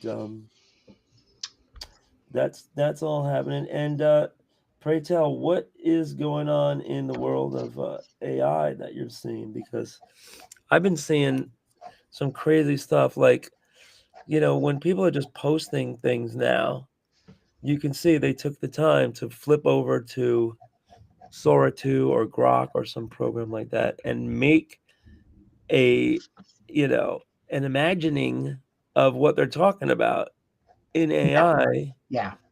and whatever all kind of things they're talking about. I mean, a lot of it is, pro-Trump, anti-Trump, but they're making these AIs, and I wonder what it's doing, to people to be able to have a visual representation of, what we're talking about, that the computer just kicks out in minutes. It's pretty sick.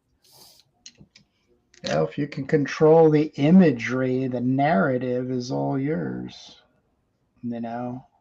Nothing. We've already established how people hate reading, but they probably also hate passionately listening to some blowhard give um, their insight, in talking head mode. And I think that's probably going to be one of the things you're going to see, leaving the info entertainment sphere, like Instagram. I'm actually doing my best to stay, I will admit and go on document that I had last week up till recently had fallen down the Sora cat on a porch ring cam playing banjo or the shotgun, or I just fell into it on Instagram and then looked up and was like, it was a half an hour later, and I was like, fuck, that's never happened to me, or hasn't happened to me in like a long time. So yeah. I had become super aware that I if I'm getting on Instagram, especially on the phone app thing, it can only be in very specific chunks of time, and be warned when you see a cat doing something in the the thumbnail. Yeah, I mean, people are definitely having fun on the app, and because you can play God in a way. You just say, draw me a big, a cat, in overalls playing a banjo. Draw me, a cat that's tap dancing with a top hat. Like whatever you say, it'll do, and that's really powerful. And that'll get old after a while, but people are enjoying it a lot right now.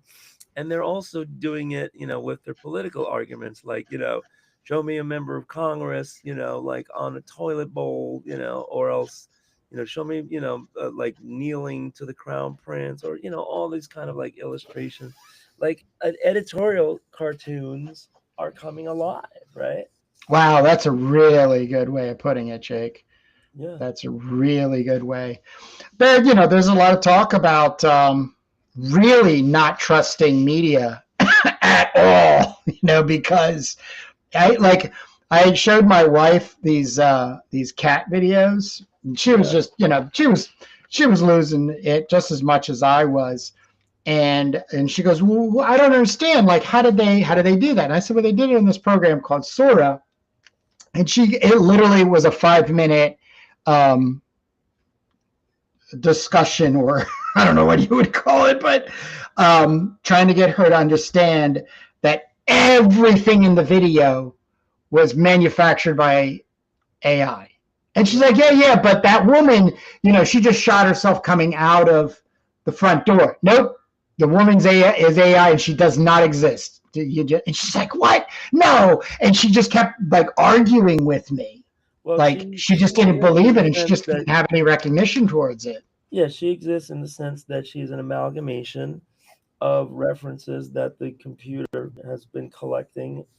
They can't use somebody's exact face, but they might take eyes from one person, nose from another person, and kind of amalgamate it.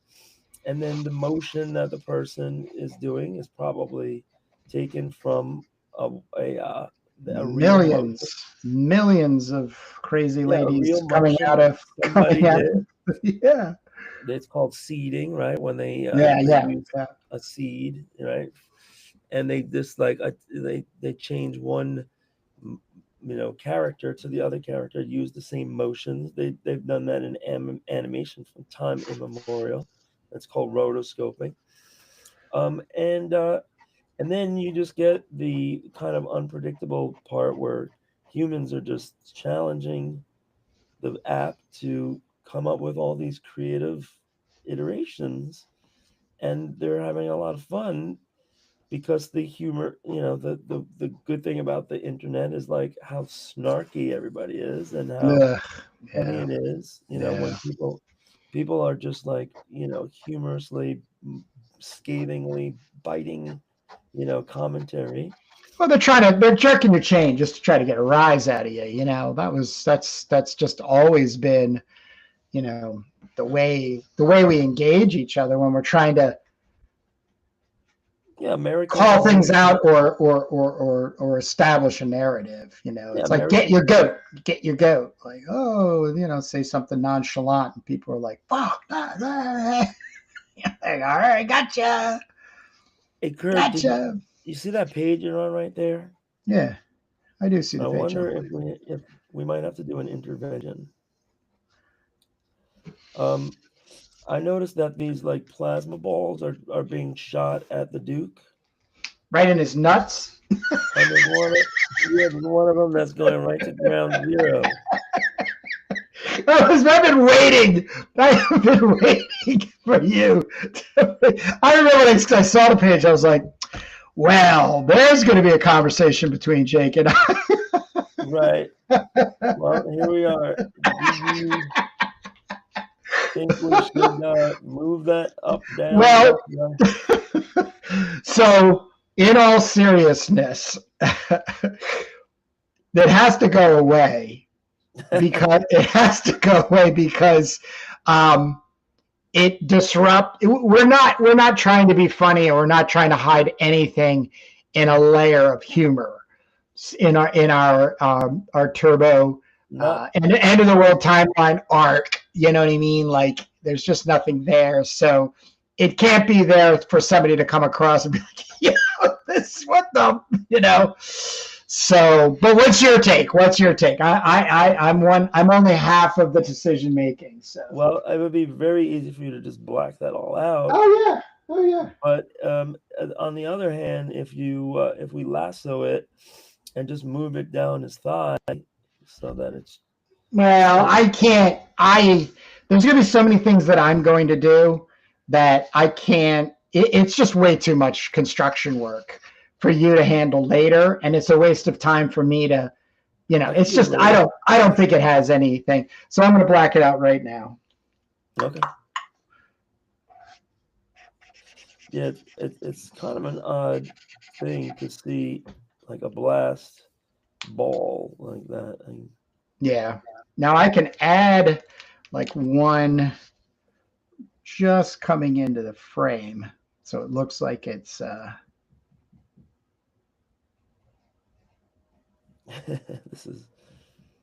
This storytelling is great. I can't wait to put this all together.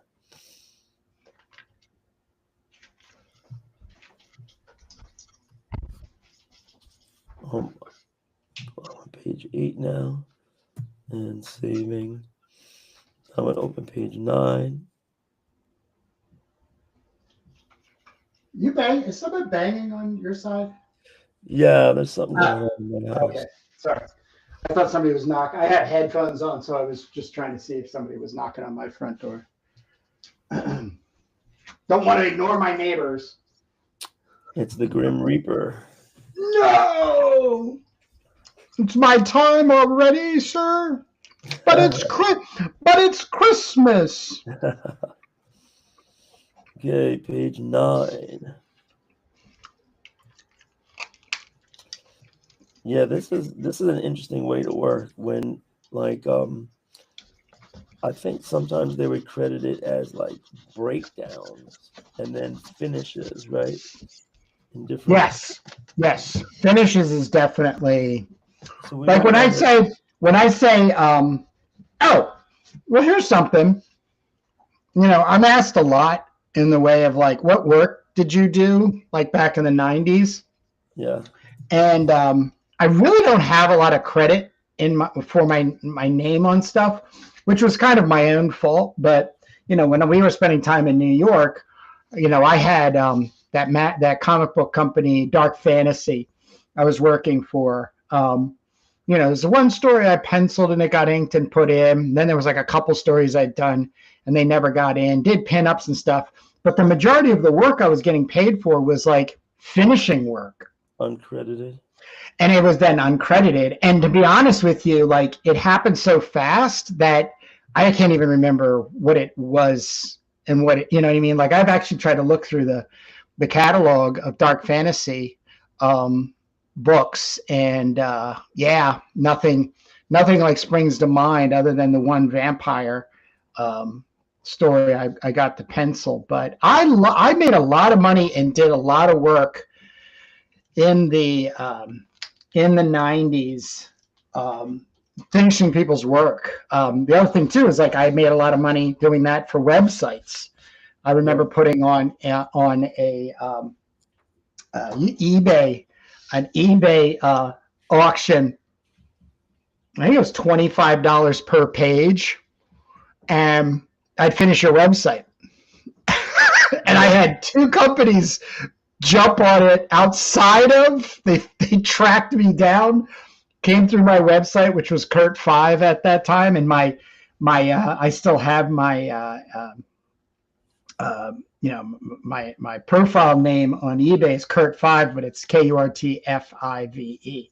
But they just went through that, or Kurt, it was a number5.com, found me and was making hand over fist, finishing people's websites for the companies, so then they could just flip them out, and especially those sites that they were building to just capture traffic, selling some little thingy or something like that. So like what are they called? Feeder sites? Yeah. Funnels. Right, exactly. So, I mean, I like working.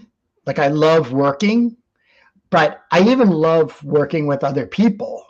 But it doesn't have to always be like that's the thing I like about our relationship has always been, you've never like subjected me to, like a rule, like I worked for you kind of identifier. Though there was times where you were like, look, I'll pay you and you can do this one. Yeah. Boom. And then you were just like, boom. Yeah.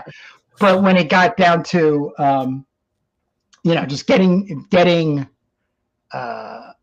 together or working together in order to get something out there, Turbo was really at the end of my line in making comics.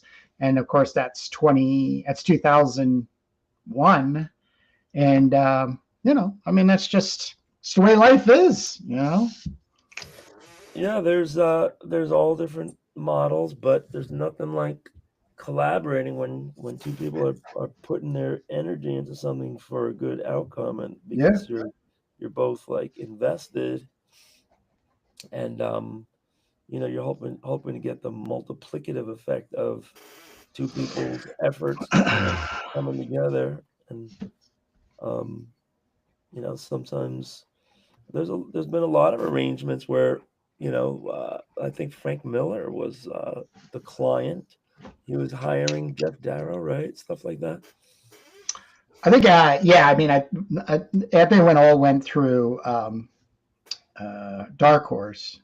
Oh, right. Yeah, but like I think, but it was set up. I think it's definitely set up by Frank. Yeah, when you're a name, they're just waiting to see what you turn in. Basically, I mean, I hear that a lot. There could have been something. There could have been something where Frank, paid up front to put, a treatment together. That is a good point. No, didn't Jeff Jarrell explain in an interview that Hard Boiled was he was commissioned by Frank? I thought that's what he said. Wow, I know we'd have to track that down. Was that on one of the many times he was on Cartoonist Game Babe? Yeah, I remember him saying that. I mean, Jeff Darrow's kind of guy that like puts so much incredible detail in stuff that He's a you know what beast. you're getting. He's a beast. I mean, Hard Boiled when it came out, I mean, just completely just messed know. everything up for us. You know, you were just like, really? I quit. You I know, can't but compete you with that. see, Can't compete with that. Although I tried. yeah, it was really it's really set the bar for like minuscule details and like no weak parts anywhere, Nah, yeah, none. and there's just so much to look at. And I have a lot of Japanese books like that where it's some of them are kids books, but there's just like so many like intricate little minuscule characters. It's like, where's Waldo, Yeah, yeah. and you could just spend so much time on every page. But then his just clean lines and especially his architectural competence. And I also say sign making because I was in the sign industry, and the way he makes neon signs and electric signs, with all of the actual details of how those signs are actually put together, Yeah. nothing short of miraculous. As opposed to somebody like Kirby, who was just like really, throwing together high contrast black and white, chunky art. He was making his point. You know what I mean? Like it was storytelling. This is the point. I'm not going to, flavor it up for you. Right. Yeah, love contrasting those styles. The Jeff Jarrow, Jeff Jarrow, you can see the Mobius in Jeff Jarrow too. Well, he worked with him. They were really? really good friends. Yeah, he talked to him, I think, the day before he passed away. Mm. And it was, I think, his wife asked him to come over, and Jeff was like, regrettably couldn't, and some deadline or something like that, and then got the phone call the next day. Did Jeff Jarrow relocate to Europe? For a period of time, he did to work with Mobius. Oh. Mobius was he was trying to set up, well, maybe not him specifically, but he was, what was it? Star Watcher Graphics with the Lossifer brothers, Randy and something like that. I actually got tapped to come over and work with Mobius on an Arzak flash animation by somebody, because I did that one Arzak flash animation and then posted it, and then it got seen, and then I was contacted by this guy's name. His first name was Wolf, and he he's like, can I call you? And we had to set up a phone call, and he was French, sweet talking French guy. Yeah. And all I asked him was two questions. How much does the gig pay? And are you paying for me to be there? And he goes, oh, well, we're just going to work on, kind of like, I guess he was just saying like consignment. But, we want to try to sell Arzak as a cartoon. So, we could try to find some funding, but we need you over here immediately to start working on it with Mobius. And then, he kept going on. I was like, yeah, but so you're asking me to pay my way to stay as long as I can? He goes, yeah, but you will be working with Mobius. And he goes, you like French girls too, don't you? And I was like, all right, I'll think about it. And then when I hung the phone up, I was like, nah, not doing it. I'm not doing it. Not, sorry, buddy. No, you've given me no structure other than, hey, come on over. Thanks for selling out. You can hang out in your country. I was like, what the hell? So we have a comment from Travis. He says if he remembers right, Daryl lives in France. And he also wants to know, what does a cartoonist have to pay to get a basic website? Kurt and I were talking about back in the day, but Kurt Squarespace, do Squarespace. It's like 200. I do the business model. I think there's like a 229 a year. But just like a basic kind of thing, which you run up against some things, especially when you're trying to do emailing campaigns, that just being in the business model, I think is really, really superior. You know, I'm running my entire sales campaign for Crom Anthology #1, which the campaign is called Can Crom Sell 100 Copies Without a Kickstarter? And the whole rationale is, instead of sending people to Kickstarter, send them to cromthebarbarian.com. So I think it's like $279 a year. But this is the thing about Squarespace.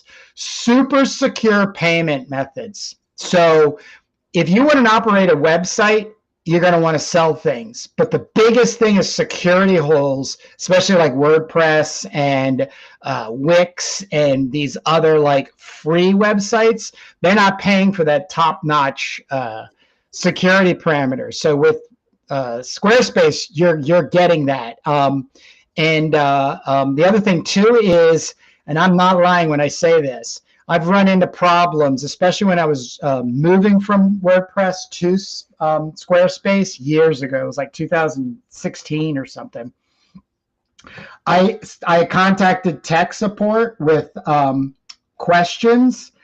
They assigned somebody to me, and that person made tutorials just for me and my website. And I did that like a dozen times over like 3 months. And I totally was like, oh, I get this. Like, I understand Squarespace and the whole thing. So their tech support is incredible. You know, and it's gosh, they're also constantly updating and with the scalability, and so it's all, you know, it's all inside there.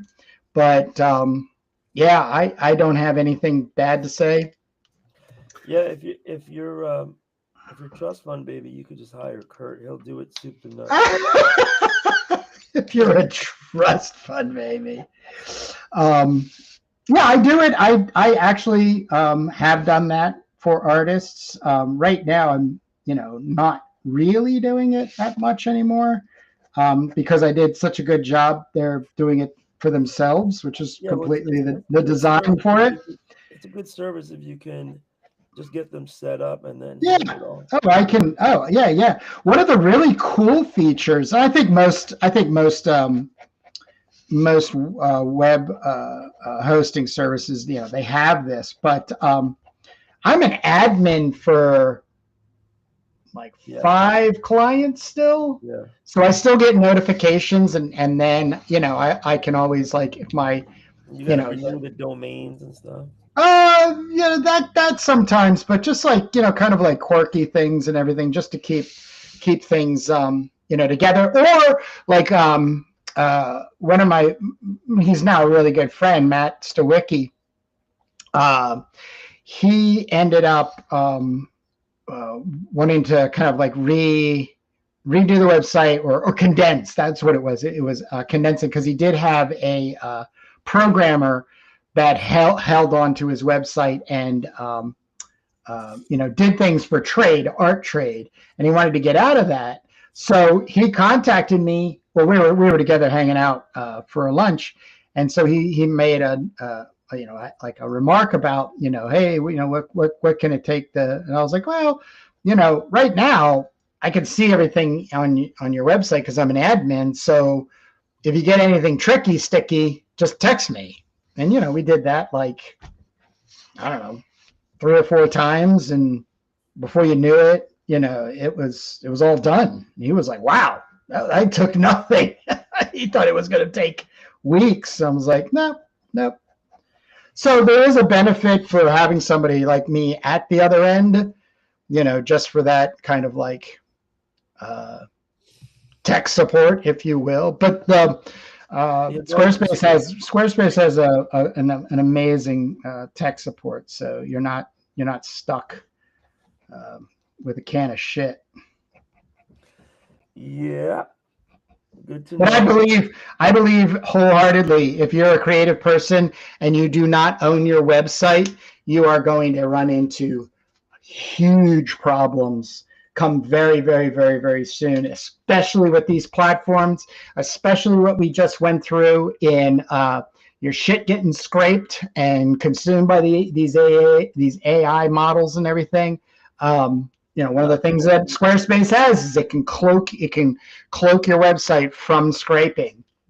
And it's literally just a switch. You just go into your settings, you flip the switch, bingo is your name, and you're never seen by anybody coming through with a Java scraper. So yeah. Even how Google searches you is another thing and finds you. That's another thing. And those things are like what you want. Yeah, very, very they're very tech savvy stuff.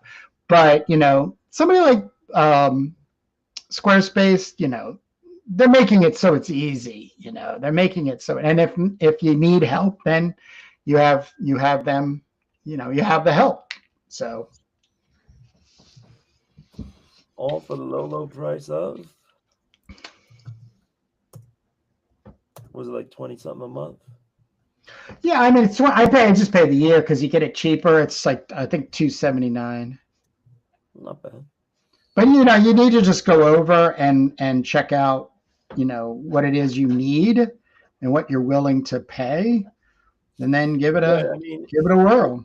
The whole business plan thing can really, put you down a whole other rabbit hole. Yeah. If you're just a creator and you're at a desk drawing and you're like, oh, I can sell my comic, it's just as easy as that. I put it online and then someone orders a copy, then I print up a copy, send a copy, then I get the money. Well, yeah, that's nice and fine, but you also have to pay sales tax and collect sales tax and file your income taxes and hope that you don't get audited and all this kind of stuff. So it's just like any other business in any other industry, but you just got to make sure you're not letting a whole bunch of years go by without paying income tax, because that's when people get really screwed. And I know a lot of comic artists I know a couple of comic artists that didn't pay taxes for a long time and then got caught. But it's different if you're an artist, if you're a publisher, if you're a writer, it's all different, Well, there's my philosophy is it's great to be a creator. It's just not enough nowadays. You as a creative person making whatever you're making is not enough. You need to have some place to be in a platform type situation that's constantly promoting you when you're asleep. Like most mornings I wake up between cromthebarbarian.com and the Gardner Francis Fox Library, I wake up to sales.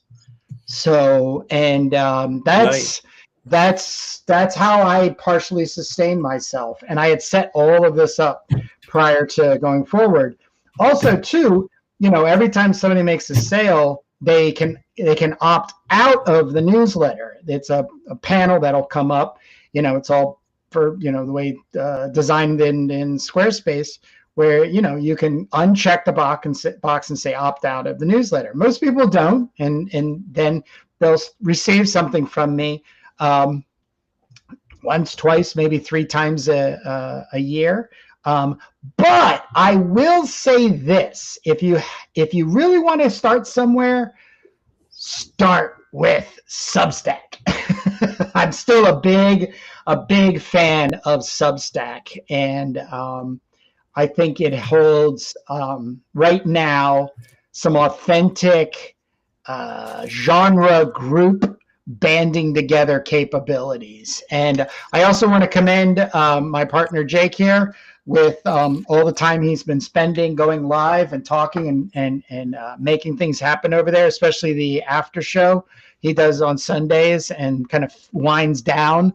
It's super powerful. It's super powerful. But if you want the my opinion of what the top tier performance for any creative right now, it's a Squarespace, it's a YouTube channel, and then you can make it Twitter or Instagram or Facebook, or to kind of like what they say, boost the signal, saying, hey, I just posted something. Oh, hey, you can go and see this at my website. Hey, check out this YouTube video. That's my business model, and that's the people in the past, not only comic book artists, musicians, and crafts people. Yeah, I mean, it's you have to be consistently there, even when you're not showing up to promote, with posts and all this kind of stuff, because something's going to happen. Something's going to happen with AI and these large corporations shifting, and it's going to have something to do with advertising models, and then something to do with control of content, I think, is the easiest way to just say what I think is coming along down the road. So, yeah, I mean, it's funny what our world is turning into with these influencers, right? Because there are people that don't even make comics that are marketing, comics, comic talk, comic discussion, and they're getting hits and likes and subscriptions, and that goes for everything. I follow this woman who just does really good commentary on WNBA basketball, and I find myself going to her channel like a couple times a week when the game is over and there's nothing else to watch, for analysis and news updates and sometimes interviews and stuff. So it's in comics, there's a lot to talk about. It's it's a vibrant community. Everything's always changing, and new stuff is coming out. So who are you listening to right now when it comes to like kind of keeping up, especially with indie comics? I'm not finding a lot out there right now. Well, I just, whatever, your YouTube feed, whatever YouTube serves you, I see a lot of these videos of, that find out the history of Atlas Comics, or yeah, but I want to know what's going on with indie comics, and it's really hard to like literally Alex Turbin's channel seems to be the only one that really and it's not like contemporary indie comics. He's looking at all the stuff from the 70s and 80s, doing flip throughs and talkabouts. Because I'm not that big into the chatty, heady, people who are out there trying to just give me their thing about. With comics, it's a lot more simple. You could just do a flip through of the comic. And yeah, but I'm not finding anybody that's doing like indie flip throughs. Like, I mean, there are people. I'm just asking if you're, excited to see somebody out there's new episode on flipping through indie comics, whether they're contemporary. Comic Cave, ever since Cartoon Cave right. went away, you have Dan Snoke, you have Alex Turbin, you have us, you have some of the other channels, like sometimes Power Pulp is doing promotional stuff for their comics that they're selling, but no, there's a missing ingredient, and that's why we do it. Why we do it sometimes. It's a big shame. And it's obvious why it's not going on, because what I just went through, and owning your own website, or branding yourself, to try to keep yourself relevant as a creator, and you're working a part-time job or a full-time job. When the hell do you have time to just sit around and suck on a cup of coffee and chew on a Danish and then just sit there and talk about, indie comics. But I just see it as a huge hole in the marketplace. And, and I'm looking for short form stuff. I know there's a ton of people up there that go out, they get on there for 2.5, 3 hours, and I just don't subscribe to it. You're not going to get me, because it just doesn't work for me. You have to really be on your topic for that period of time. Like Matt TT just did how manga came to United States, and that's an hour and 12 minutes. Every minute he crafts that shit to, like, wanting to read, to sit there. But there's very few people out there that are making noise for the comic people. Well, Indies. If anybody's listening to this, the time is ripe for you to start your own channel of indie comic walkthroughs, and maybe you could build an audience that way, especially if you have your own comic, or you want to build up your own channel. We're all for it here. We're all for it. Yeah, of course. Yeah, so let's see. I'm getting a little confused here on this panel, on this page. We might have to just redo all the dialogue. But how do we get the reader to know who's talking when there's 5 different people on in a panel? Well, on the intercom, just appearing in these little electronic narrative. Oh, wow. Yeah. So we could put their name with a colon. It's true. It's true. Or we could just not identify them. Does it really matter who they are? It's true too. So when we get to this particular page and we're finalizing it, we'll work all that out. But right now I'm just going to be dropping in some text, and then we'll play the puzzle game afterwards. The puzzle game. I love it. Yeah. Yeah. Because that's what's going to happen. Once everything's drawn, it doesn't matter what the script said, does it? Yeah, you can't force them to go back and redo it. Yeah, I think I gave them the sequence. I said, draw the characters in Brady Bunch boxes, like all stacked on top of each other. But then maybe I didn't give him the dialogue where they're all talking in order of their appearance. So that might be on me, but we will see.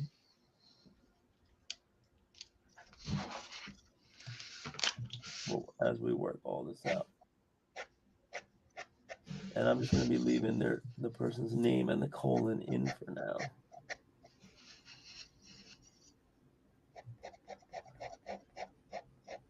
Uh-oh, what happened? Oh, yeah, okay. Yeah, we have a lot of text on this page, and these letters, I'm reminding myself of EC here. These letters are just way big. We can definitely shrink the letters. You're talking about your font? You're talking about your font? Yeah, the font is just huge. It doesn't have to be so big. So we'll be fixing that as we go. Okay. I mean, I have printed out page 2, and I have to say where the font size is right now, I think it's pretty good. Yeah, you think? I think so. I'm really concerned about it getting too small, especially the way you really, put the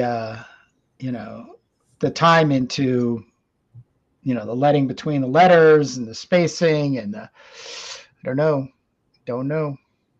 I mean, the positive is that it's not a lot of text by blocks. Like the biggest block of text here is got a positive ID on And that's 1, 2, 3, 4 lines. But here's another one with 4 lines, but it's not as long. So Well, that page isn't as bad as other pages coming down the pipe. okay, all right.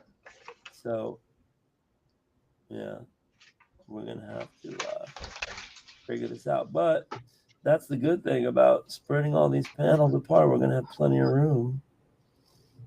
It might not be where we want it. That's all. We might have to figure out the sequencing. I'm just sticking it all in here. But if you put too much text in, you could always just cut it down later. That happens a lot. And I have them identifying themselves. Dronesmith here. When they're on the intercom. Atisha here. I'm breaking in here. I gotta tell you. So the thing that I confused myself, I don't think this was Alex's doing, I think this is my doing, is that I had him write Dronesmith, Renzo, Atisha, and the Mink. But I had Atisha talking first, and then the other guy's talking later. So we'll figure it all out. I mean, maybe we could even swap the boxes, but we'll see. That's all a problem and search of solution. And then here we have Duke. I remember when I was a kid. Right, so all of this stuff. We have a lot of room up top. Yeah, so this is actually great. I'm going to move all this stuff up top down. That'll give us plenty more room up top. And then let me see that. Did you do that page yet? The page that I'm on? Jake, I'm on page 9. Let me see. What page are you talking about? This is the one with the all the supporting characters on the left and young Duke on the right. Page 5, I think it is. Yep, page 5. Okay. Yeah, so those are just square boxes. I can move those apart. I can move them down. Yep. We could play with them a million different ways. Yep. So it might be it might be good once you're 100% finished. Well, you're going to be giving me scans, or how is it going to work when you're 100? Yeah. Oh yeah, you'll get 400 DPI scans. Great. Okay. 400 DPI, but you got to force the height to 17. Force the height to 17. Explain yourself, sir. Well, I took 11 by 14 at 400 DPI. Yeah. And I'm splitting that all apart. When you give me the final art, it needs to be 17. Do you want it from top to bottom scan at 400 DPI 17? Yep. Okay. Yeah. That'll give us all the tight resolution we need. Okay. Yeah. All right. So because look at all this writing on this one. Hello. So I'm gonna move stuff around, and I'll definitely be working with this and fixing and stuff up. And we have multiple attempts to get it all to fit and make sense. Like here, I just wish, I wish my Quark wasn't crashing.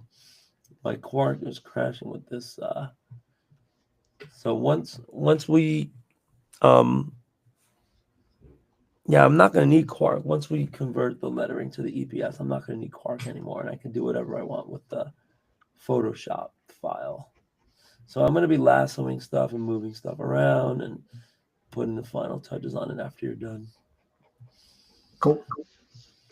All right. Panel 2, flashback scene of young Duke on a sky cycle in formation with others, firing an E-spear gun as they raid cargo drones. Dronesmith, how old were you, Duke? Okay. Yeah, we're doing this, man. So I guess I'm going to be running out to my storage container sometime today. Storage room. I'm going to be putting a big Christmas present in there. And luckily my wife doesn't watch our...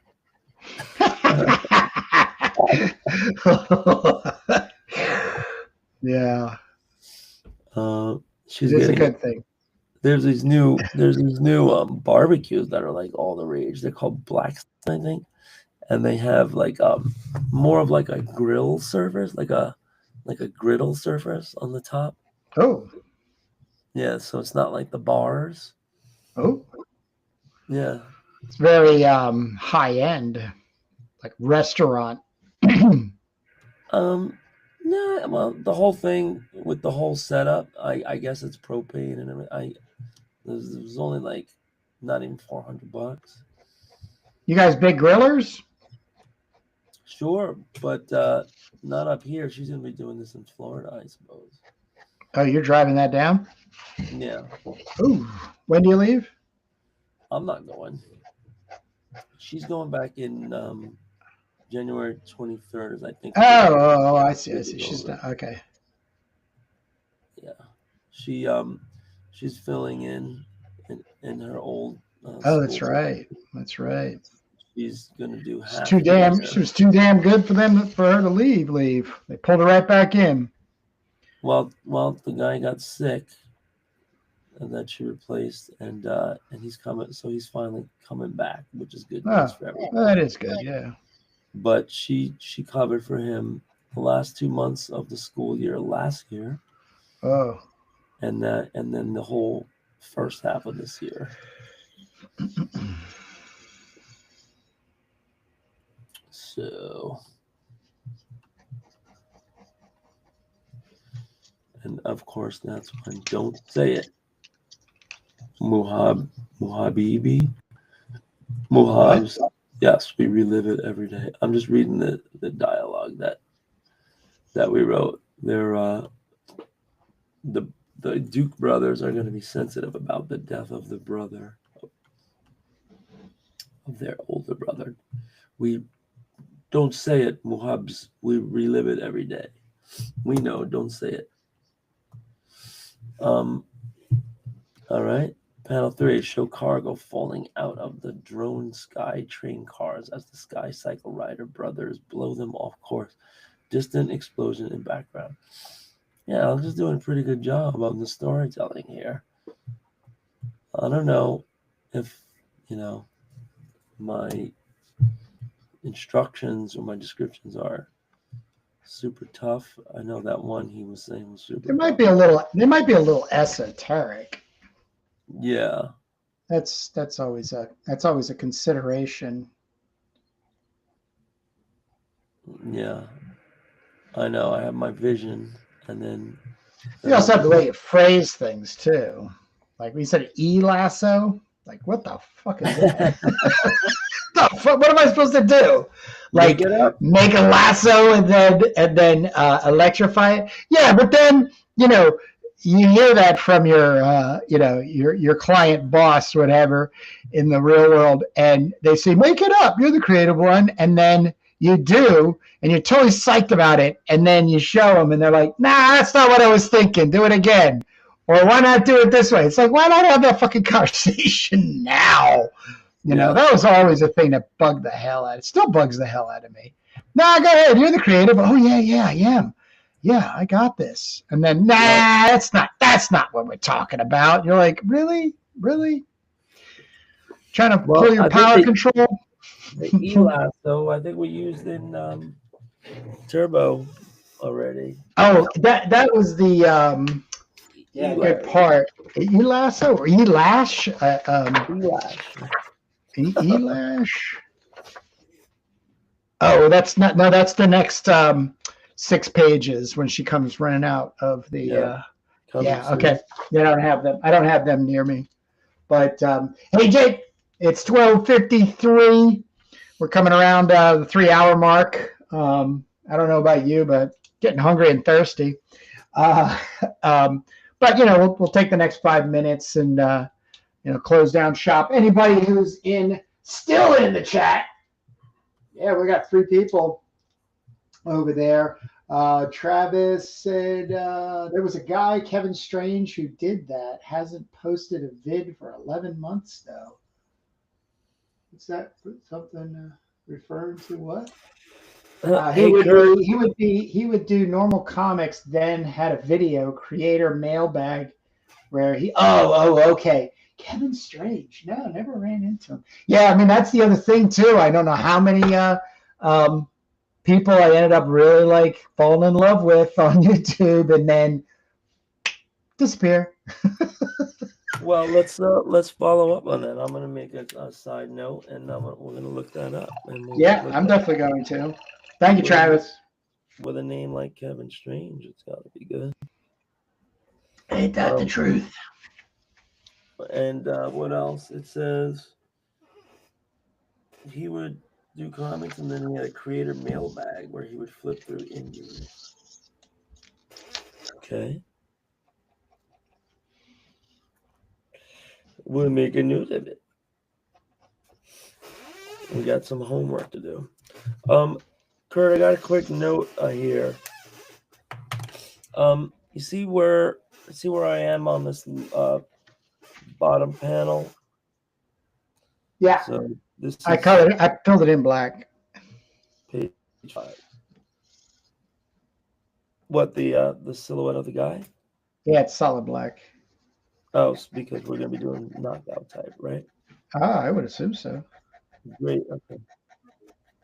Great minds think alike. So yeah. See what I'm doing? I'm just kind of stitching in. I'm just placing the word. No, it's perfect. It's perfect. The template is coming together perfectly. Well, yeah, it was definitely a time saver. I think for Turbo, we're gonna have to get a different font for Turbo though. Yes, we are. It's going to have to be way closer to mine. So that means I'm going to have to just put something together and then let you take care of, the individual lettering files. Them, and then because that's what you would do anyways. We have the work already. Grab a better T off the page and put it down on all these other T's and stuff. All we got to do is we have the first 6 pages and we're just going to scan those word balloons at 1200 dpi. Then we're going to make that into the font. That's well, I have them. I also have them loose. Like I have just text that I had, just printed out and wrote out, and then that was a layer of text. So it was already established as its own layer. Right. Right. So I'll just have to go back to them, and if I need the thing is how many times have I used a Z, in the text, or that's the only thing. I just don't have the time right now. Yeah, not worried about it. We will do it. Yep.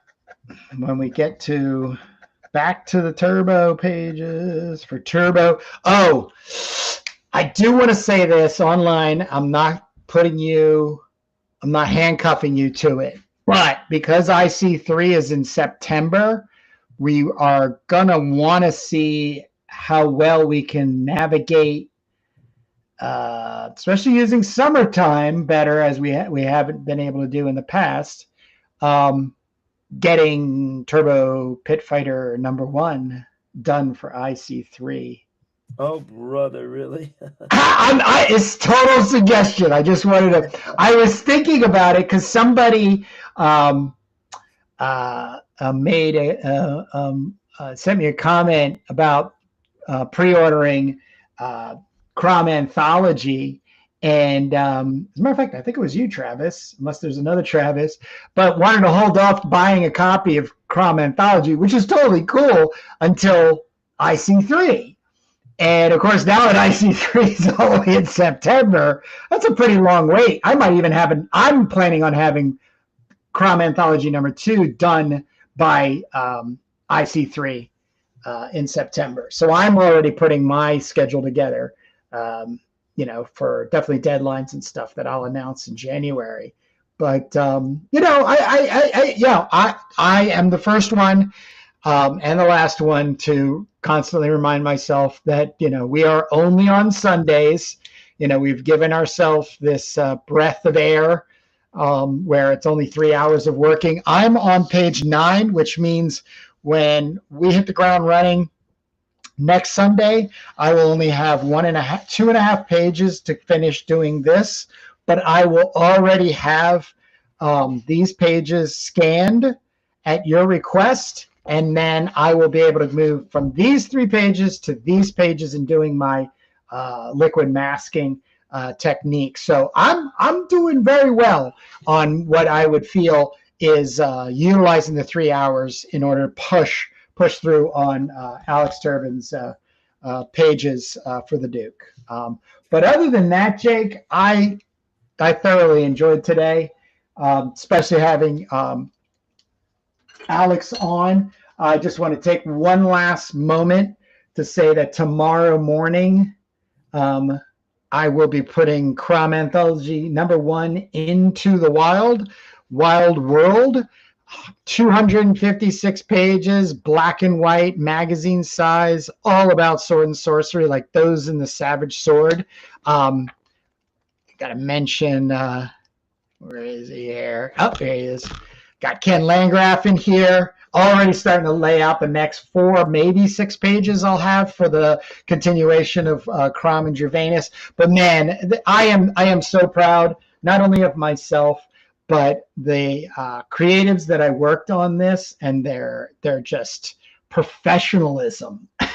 That's really the best way to put it. I mean, everybody's a nice guy and gal, that kind of thing, but professionalism is always something that comes back, and the delivering on what they said they wanted to put out, it's just great. And I'm already getting submissions for Crom Anthology #2. So I will be using December to navigate to January, but I want to sell 100 copies without Kickstarter. And the reason is, as I said earlier, is I want to drive all the traffic to cromthebarbarian.com. And #2, it's already done. You will not have to wait. Once I get the order, I will put the order in Lulu and they will work on it. And it usually takes around 8 days to receive your book. It depends on where you are in the world. And by the way, if you're somewhere outside the United States, trust me, the shipping is very inexpensive. Australia, New Zealand, I believe I have it right now at $10. But England, $6.50, US, $5.50, Canada, $7.50. So, do not, that's one of the major reasons I use Lulu, is do not be afraid if you're listening to this and from another country and you're a big sword and sorcery fan. We can get this to you in the affordability of shipping. So other than that, Jake, let's let these people get back to reading comics, making them if they choose. All right, folks, check out our other channels. We have our YouTube landing page. We're making Turbo Pit Fighter every Sunday live, which you just watched. You can check out our other channels. We have the Comics That Influence, where we do flip throughs of cool comics, and we talk about it. There's a need for that. And then our creator interviews on the Indie Creator Exchange, and we have a couple more of those in the works now. So I just got something in the mail. Oh yeah, so I just got the Crom in the mail today. Somebody just handed this to me. So the new Paranoid? Tales of the Paranoid? Let's end on this note. Oh, Jake. Do I gotta drive up and pick up my copy? I gotta have my copy. Well, the next time I have something to go in your way for sure. But well, let me just tell you this. I won't open mine until you open yours. So, my friend, I did put an order in for you, so a copy of Crom Anthology #1 is heading your way, my friend. So. Oh, okay, cool. Thank you. So hopefully that's enough. That's enough incentive for you to send me my copy of Tales of the Well, I always have a batch of. Oh yeah. We gotta sit down and do that. You're right. Yeah. Cool. All right. So everybody, see you guys back here next Sunday, 10 a.m. Eastern. Another 3 hours. Yes, bring your pencil and your paper, and we'll make some stuff together. All right, and everybody that joined us over in the chat on YouTube and stayed with us and was getting your work done. Thanks so much, and we look forward to every time getting together with you. So, if anybody wants to keep the party going, I'll be on Substack live in a few minutes. Solo, but DuneMags.substack.com. DuneMags, one word. Substack. So. Yep. See y'all. See you next Sunday.